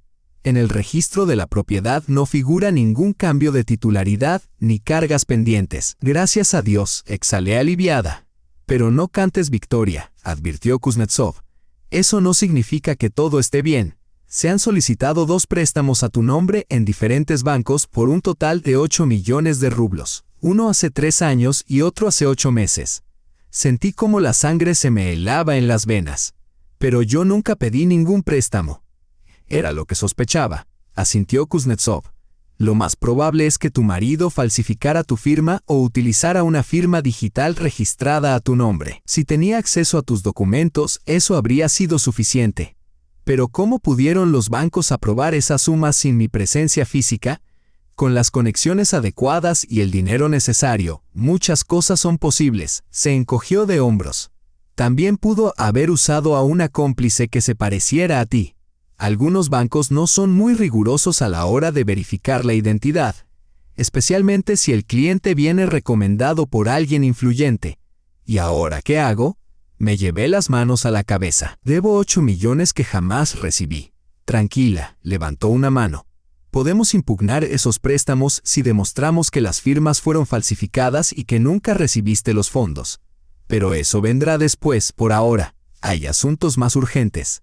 Sacó una fotografía de la carpeta. Un hombre de mediana edad con un traje caro saliendo de un centro de negocios. «¿Reconoces a esta persona?». Examiné la imagen con atención. «No, nunca lo he visto. Es Boris Ignatiev, socio de negocios de tu marido». «¿Recuerdas la conversación que escuchaste? Aquella mención a alguien llamado Bey?» Probablemente se referían a él. Mi asistente Anton rastreó las transacciones financieras de Stroybest y descubrió grandes sumas enviadas a cuentas offshore vinculadas a Ignatiev. La transferencia más reciente, $2 millones, se hizo hace apenas 3 días. Y justo unos días antes de que tu marido intentara obtener un poder notarial tuyo. Intervino Irina. «Te está moviendo activos», concluyó. «Se está preparando para algo». «Exacto», confirmó Kuznetsov. «Y hay algo más. Anton logró acceder a la cuenta de correo electrónico de tu marido». «¿Cómo?», interrumpí. «Mejor que no sepas los detalles», respondió Kuznetsov con evasivas. «Digamos que Anton tiene cierto talento para la informática. El caso es que entre los correos encontramos un documento relacionado con una póliza de seguro de vida contratada a tu nombre hace aproximadamente un mes. El monto asegurado es de 50 millones de rublos. El beneficiario, en caso de tu muerte, tu esposo. Sentí que los labios se me entumecían. 50 millones por mi vida. Ya lo tenía todo calculado, todo preparado. Eso significaba que realmente había planeado hacerlo. Mucho me temo que sí, asintió Kuznetsov con gravedad. Todos los indicios apuntan a que tu esposo estaba planeando un crimen serio. Transfirió fondos a cuentas offshore, contrajo préstamos a tu nombre y aseguró tu vida por una suma considerable, ChatGPT said.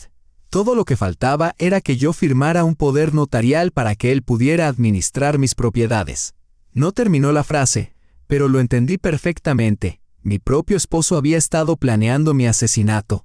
Tan solo pensarlo me revolvió el estómago. ¿Qué debo hacer?, susurré, con las lágrimas deslizándose silenciosamente por mis mejillas.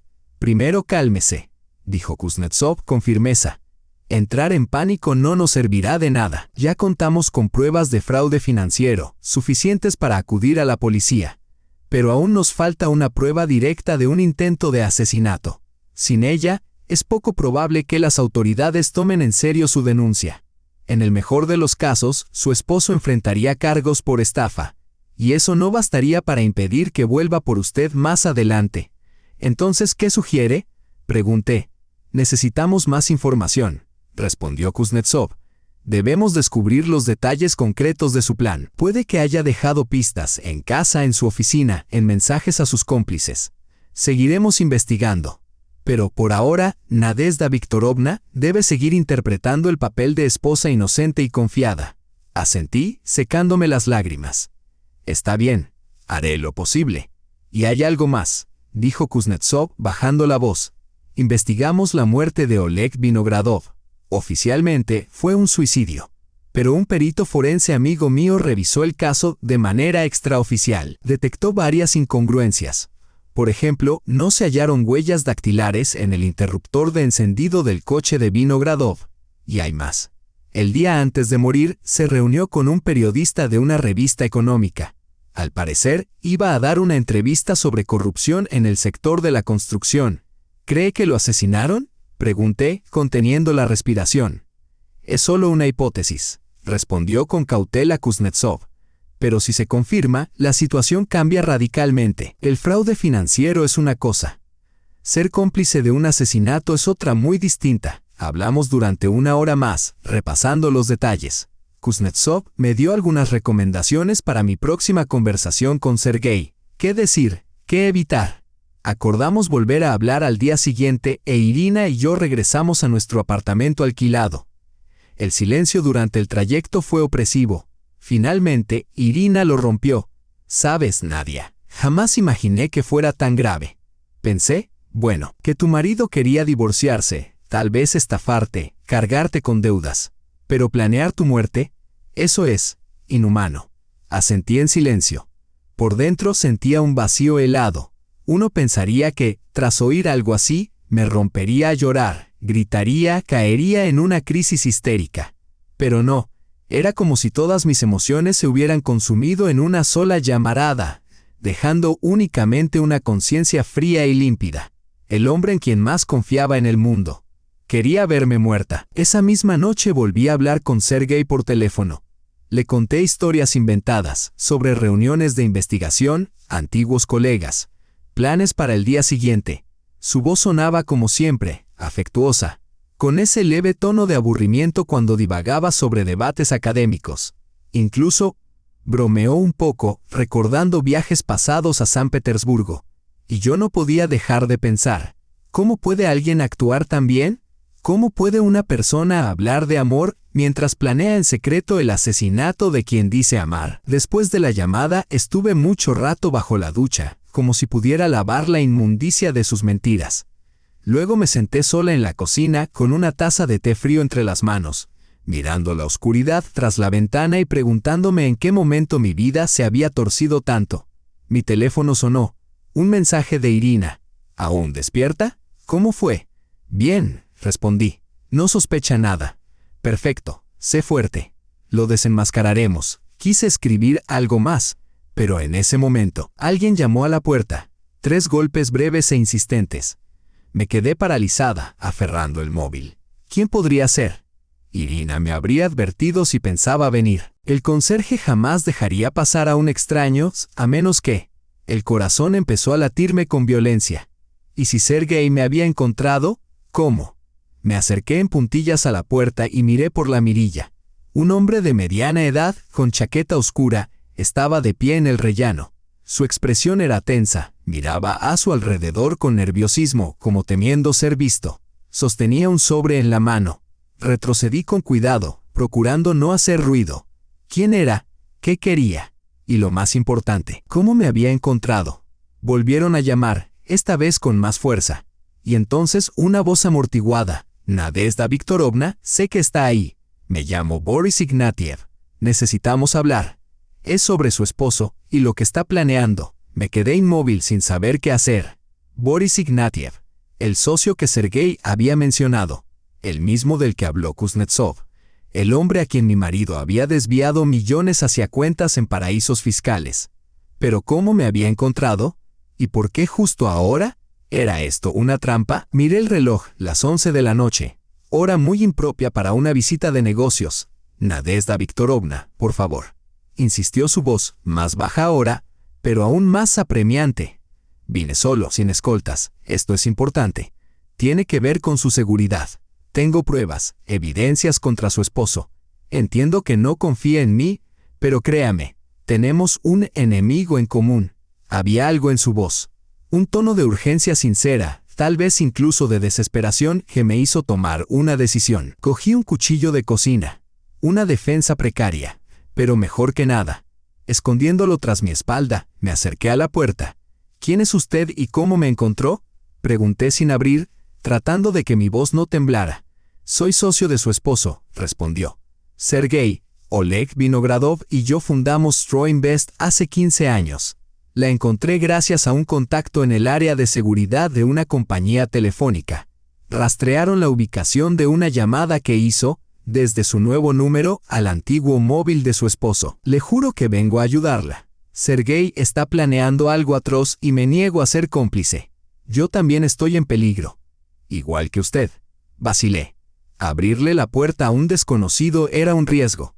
Pero si Ignatiev hubiera querido hacerme daño, no estaría ahí solo, suplicando una conversación. Además, su afirmación de estar también en peligro sonaba verosímil. En su voz percibí el mismo miedo que yo había estado arrastrando durante días. Espera, dije, apartándome de la puerta. Marqué el número de Kuznetsov y me adentré en el apartamento para que el hombre del otro lado no oyera mi voz. Contestó al primer timbrazo. Soy Nadezhda, susurré con urgencia. Boris Ignatiev está aquí. Dice que quiere ayudar, que tiene algún tipo de prueba contra mi esposo. ¿Qué debo hacer? Kuznetsov sonó sorprendido, aunque también precavido. ¿Cómo te encontró?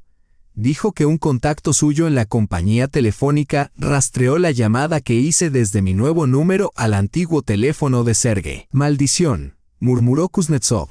No previmos esa posibilidad. Las operadoras conservan datos de llamadas y ubicación.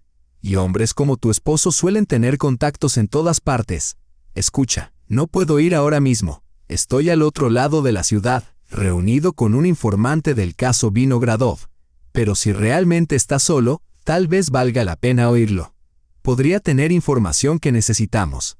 Solo no le reveles todo lo que sabes, y mantén el teléfono en altavoz para que pueda escuchar la conversación. Si algo sale mal, llama a la policía de inmediato.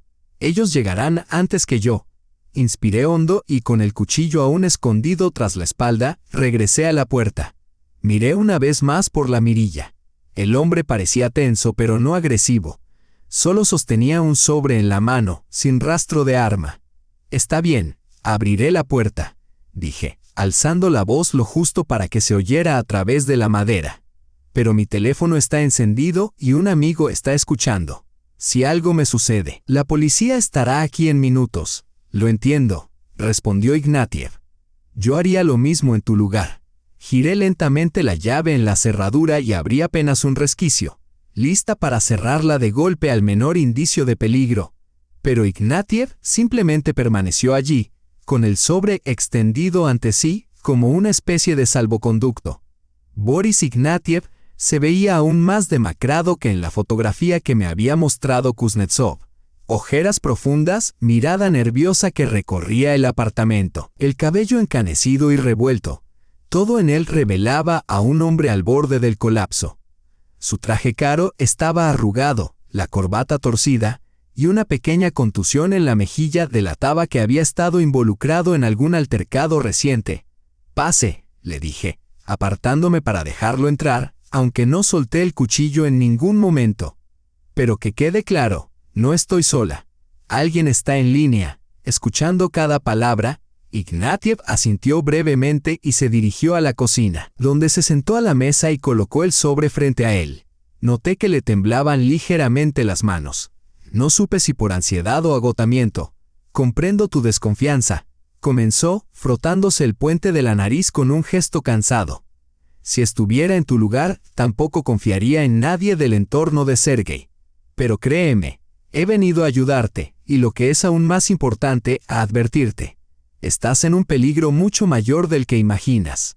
«Lo sé», respondí, sentándome frente a él y colocando el cuchillo a la vista sobre la mesa, como recordatorio silencioso de que estaba dispuesta a defenderme. Escuché a mi esposo hablar con su madre. Mencionaban un plan de contingencia. Hablaban de Oleg Vinogradov. Al oír ese nombre, Ignatiev se sobresaltó. Su rostro palideció visiblemente. «Entonces ya sabes, o al menos sospechas, la verdad», dijo. «Oleg era mi amigo desde la universidad. Los tres, Sergei, Oleg y yo, fundamos juntos Stroy Invest.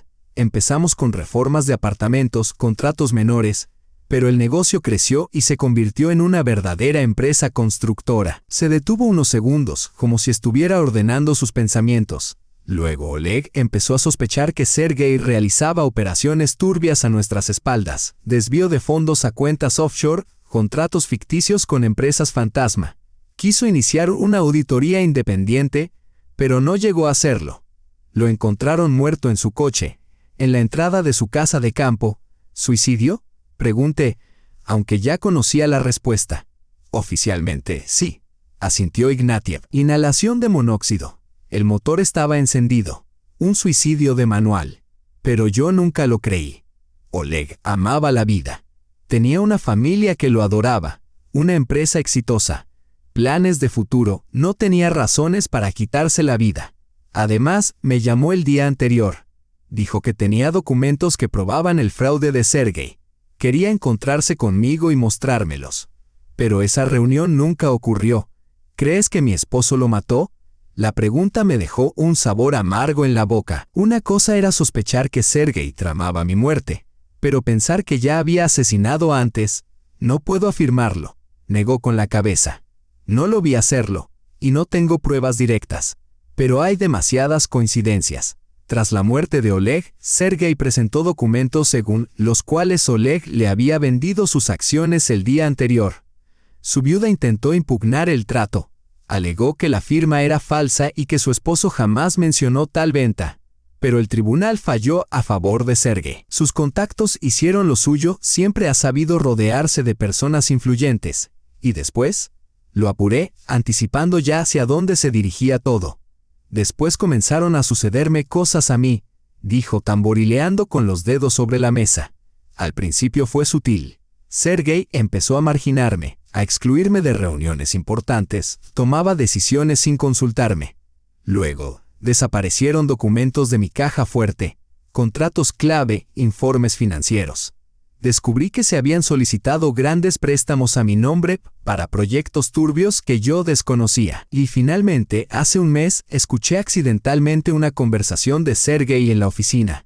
No vi con quién hablaba, pero oí sus voces a través del sistema de ventilación. Discutían cómo deshacerse de mí, limpiamente, como hicieron con Oleg, y mencionaron un proyecto de gran envergadura, uno que exigía eliminar todo cabo suelto. «Dios mío», susurré, sintiendo cómo la náusea me subía al pecho. Empecé a recopilar información, continuó Ignatiev. Contraté a un investigador privado. Instalé un micrófono oculto en la oficina de Sergei. Quizá no fuera legal, Pero esto era cuestión de vida o muerte para mí. Y esto fue lo que descubrí. Sergey planea sacar la empresa a bolsa una oferta pública inicial. Eso implica cotizar en el mercado y atraer miles de millones en inversiones. Pero para lograrlo, debe encubrir años de irregularidades financieras. Y eso significa eliminar testigos y cómplices. Es decir, a ti y a mí. Pero yo no soy cómplice. Protesté. No sabía nada de sus negocios. Soy filóloga. Doy clases en la universidad. ¿Qué conexión podría tener yo con sus actividades? Eso no cambia nada para Sergey, respondió Ignatiev, negando con la cabeza. Eres su esposa. Posees bienes que él desea controlar. Se han solicitado préstamos a tu nombre, préstamos de los que no tienes conocimiento. Además, eres una testigo potencial. Si se inicia una investigación, podrías ser interrogada. Y quién sabe lo que podrías recordar. Fragmentos de conversaciones, detalles de sus acciones a lo largo de los años. Para Sergey, eres una variable que debe ser eliminada de la ecuación. La naturalidad con la que hablaba sobre mi posible asesinato me heló la sangre, como si se refiriera a una decisión empresarial, a la cancelación de un proyecto poco rentable, no a la vida de un ser humano. ¿Y tú?, pregunté. ¿Tú también corres peligro? Sin duda alguna, respondió Ignatiev con una sonrisa amarga. Sé demasiado sobre documentos falsificados, lavado de dinero, empresas fantasma. Fui cómplice, aunque no siempre por voluntad propia. Y soy la única persona que puede vincular a Sergey con la muerte de Oleg. Creo que soy el siguiente en su lista, justo después de ti, después de mí. Inquirí. Porque tú eres un blanco más fácil, dijo encogiéndose de hombros.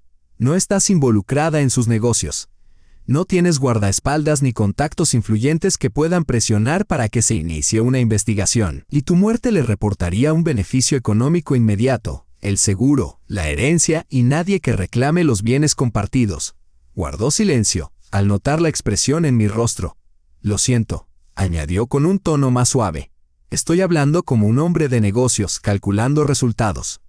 Pero esto trata de una vida humana, la tuya.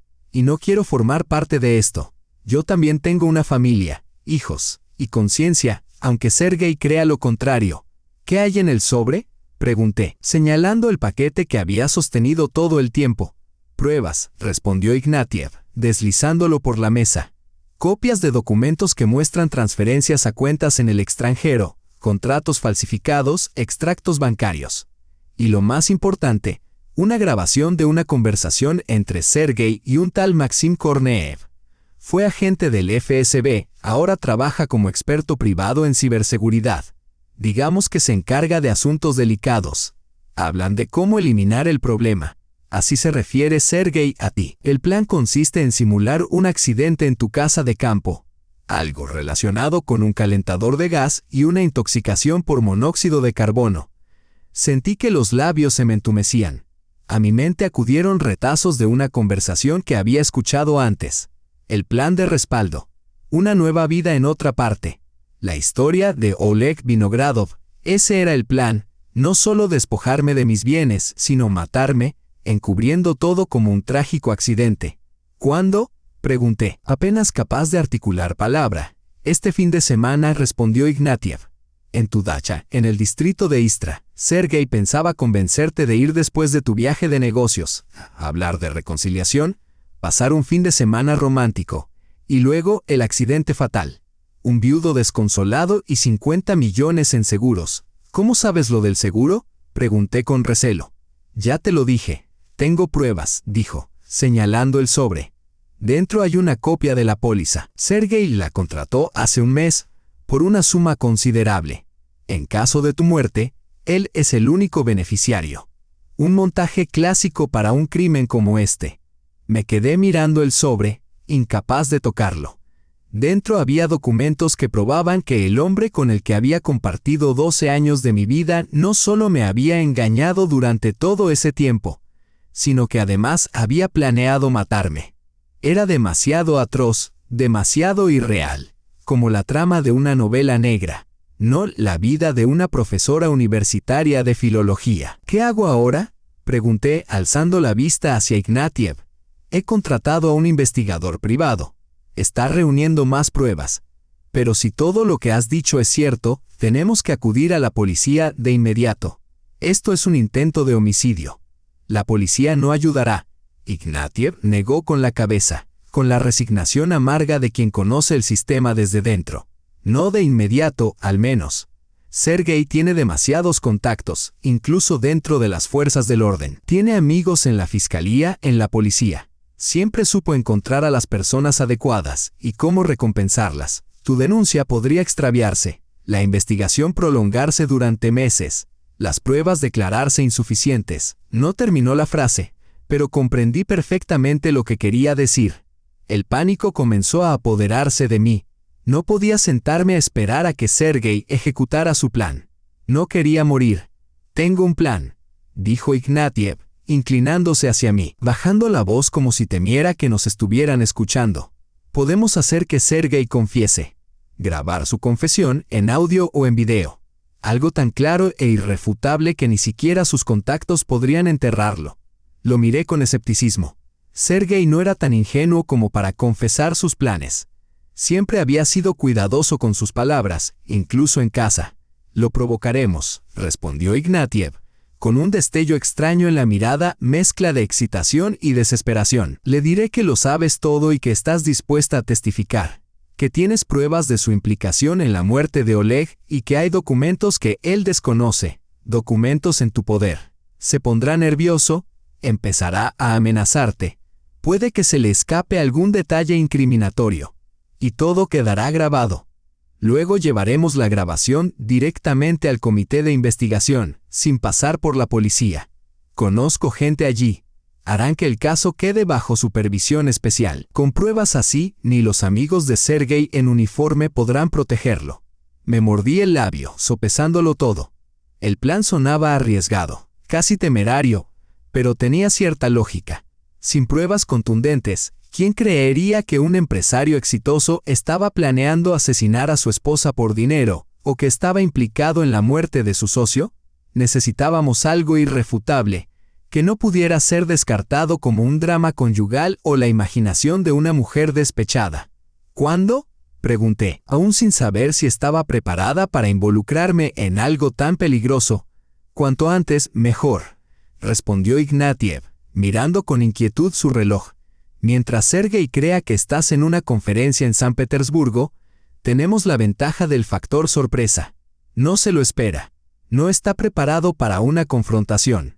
Puedo organizar la reunión mañana mismo, en un lugar seguro, la oficina de un abogado amigo mío.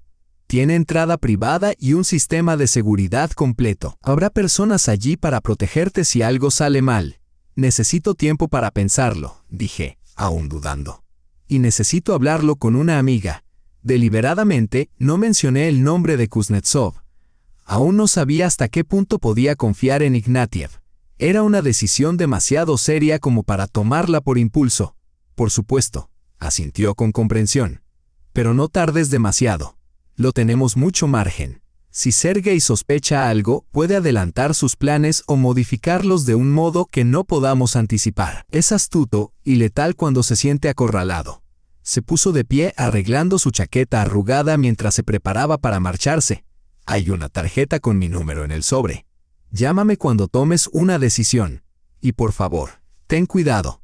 No abras la puerta a nadie, ni siquiera al portero. ChatGPT said, Sergei puede sobornar a cualquiera. No uses tu teléfono habitual. No salgas de tu apartamento a menos que sea absolutamente necesario. Luego vaciló. Si no contesto tu llamada, o si actúo de forma extraña, no confíes en mí. Eso podría significar que Sergei también me ha alcanzado. Esas últimas palabras me helaron la sangre. Lo acompañé hasta la puerta. La cerré con llave con sumo cuidado y empujé un sillón pesado frente a ella, como medida adicional.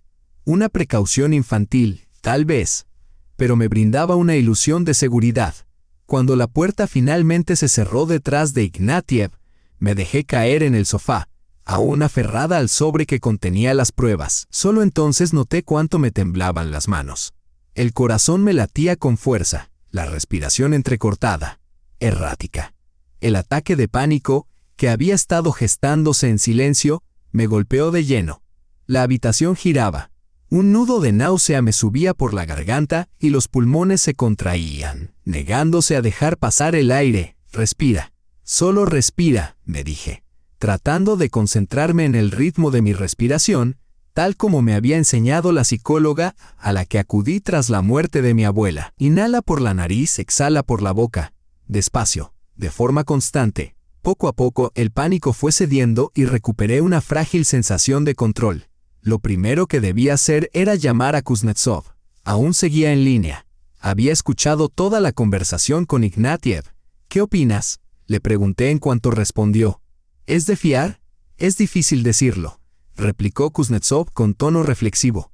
Por un lado, la información que ha entregado concuerda con lo que ya sabemos, y sus reservas respecto a la policía no son infundadas. Hombres como tu esposo suelen tener conexiones dentro de las fuerzas del orden. Pero por otro lado, el plan de provocación es extremadamente arriesgado. Si algo sale mal, las consecuencias podrían ser catastróficas.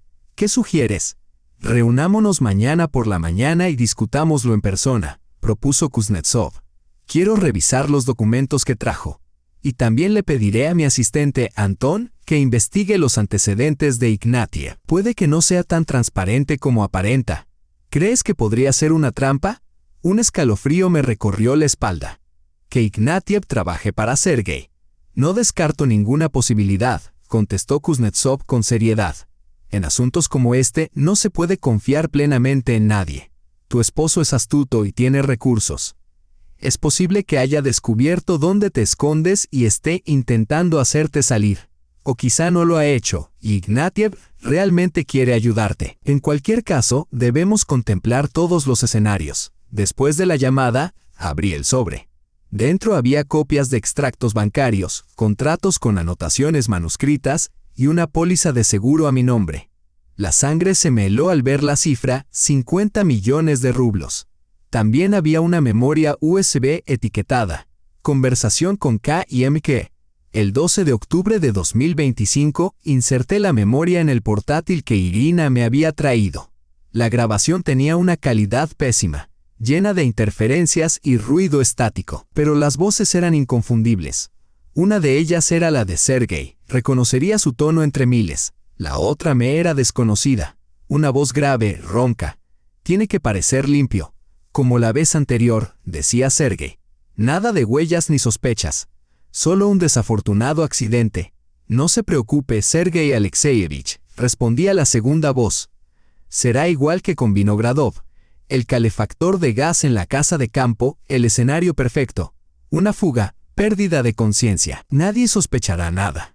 Y si surge alguna duda, tengo contactos en medicina forense. El informe dirá exactamente lo que queremos. Bien, asintió Sergei, con tono profesional como si hablaran de logística, no de un asesinato. ¿Mismo plazo? Este fin de semana. Entendido. Todo está listo. Solo falta que el objetivo esté en la casa de campo. De eso me encargo yo. La grabación se cortó. Me quedé paralizada mirando la pantalla del portátil. Era demasiado real, demasiado aterrador. La voz de Sergei, tan familiar, tan cotidiana. Ese tono calmado y eficiente con el que planeaba mi muerte. Le envié un mensaje a Irina, ven de inmediato. Hay novedades. Luego simplemente me senté en el sofá, abrazando las rodillas, la mirada perdida en el vacío. Un solo pensamiento resonaba en mi mente. ¿Cómo pudo el hombre con el que compartí tantos años convertirse en semejante monstruo? ¿O acaso siempre lo fue, y simplemente me negué a verlo? Irina llegó media hora después, sin aliento, alarmada. ¿Qué ha pasado?, preguntó desde el umbral. ¿Estás bien?, asentí en silencio, señalando el portátil. Escucha esto. Escuchó atentamente la grabación sin interrumpir y su ceño se fue frunciendo cada vez más a medida que avanzaba. Dios mío, Nadia, susurró cuando terminó. Esto es espantoso. Tenemos que ir a la policía de inmediato. Kuznetsov dice que la policía podría estar del lado de Sergei. Respondí, negando con la cabeza. Quiere que nos reunamos mañana para hablarlo todo. Ignatiev propone una operación encubierta. Hacer que Sergei confiese mientras lo grabamos. Ira, no sé qué hacer. Tengo miedo. Por supuesto que tienes miedo, dijo Irina sentándose a mi lado y rodeándome con un brazo. Cualquiera lo tendría en tu lugar. Pero no estás sola, ¿me oyes? Me tienes a mí, tienes a Kuznetsov. Pensaremos en algo. No dejaremos que ese desgraciado te haga daño. La noche fue un tormento. Me sumía en un sueño pesado, plagado de pesadillas, y despertaba bruscamente ante cualquier ruido fuera de la ventana o en la escalera. Irina se quedó conmigo. Se acomodó en el sofá y se negó a tomar la cama, insistiendo en que yo descansara. Por la mañana nos encontramos con Kuznetsov en el mismo café de siempre. Examinó con detenimiento los documentos del sobre y escuchó la grabación. Parece auténtica, concluyó. La voz es, sin duda, la de tu esposo, y los detalles coinciden con lo que ya sabemos. Pero hay algo extraño. ¿Qué cosa?, pregunté. Kuznetsov tamborileó con los dedos sobre la mesa, pensativo. Anton investigó un poco. Resulta que hace 2 semanas, Boris Ignatiev firmó un acuerdo con tu esposo para venderle su participación en la empresa, por una suma irrisoria, 10 veces por debajo del valor de mercado. Parece que fue forzado. O tal vez es parte de un plan, sugirió Irina. Puede que esté intentando que Sergei baje la guardia. Es posible, asintió Kuznetsov. En cualquier caso, su propuesta de una confesión fingida es demasiado arriesgada. No la recomiendo. ¿Entonces qué?, pregunté. ¿Qué hacemos con esta evidencia? Tengo otro plan, dijo Kuznetsov, inclinándose hacia nosotras. Es más seguro y más sólido. Pero necesitaremos la ayuda de una persona más, la viuda de Oleg Vinogradov, Elena. Recordaba ese nombre del artículo. ¿Pero por qué aceptaría ayudarnos? ¿Y cómo? Porque aún cree que tu esposo estuvo implicado en la muerte de Oleg, explicó Kuznetsov, y porque podría tener pruebas adicionales. Si combinamos las suyas con las nuestras, podríamos presentar un caso irrefutable. Anton ya se puso en contacto con ella. Está dispuesta a reunirse esta noche. El plan comenzaba a tomar forma. Otra aliada. Otra víctima de Sergei que podría ser la clave para alcanzar la justicia. Sentí que una chispa de esperanza despertaba en mí, frágil, sí, pero real. Si te ha gustado esta historia, no olvides darle me gusta y suscribirte al canal. Tu apoyo nos motiva a seguir creando relatos nuevos y apasionantes cada día. No te pierdas el próximo video, ya disponible en la pantalla principal. Cuídate mucho y sé feliz.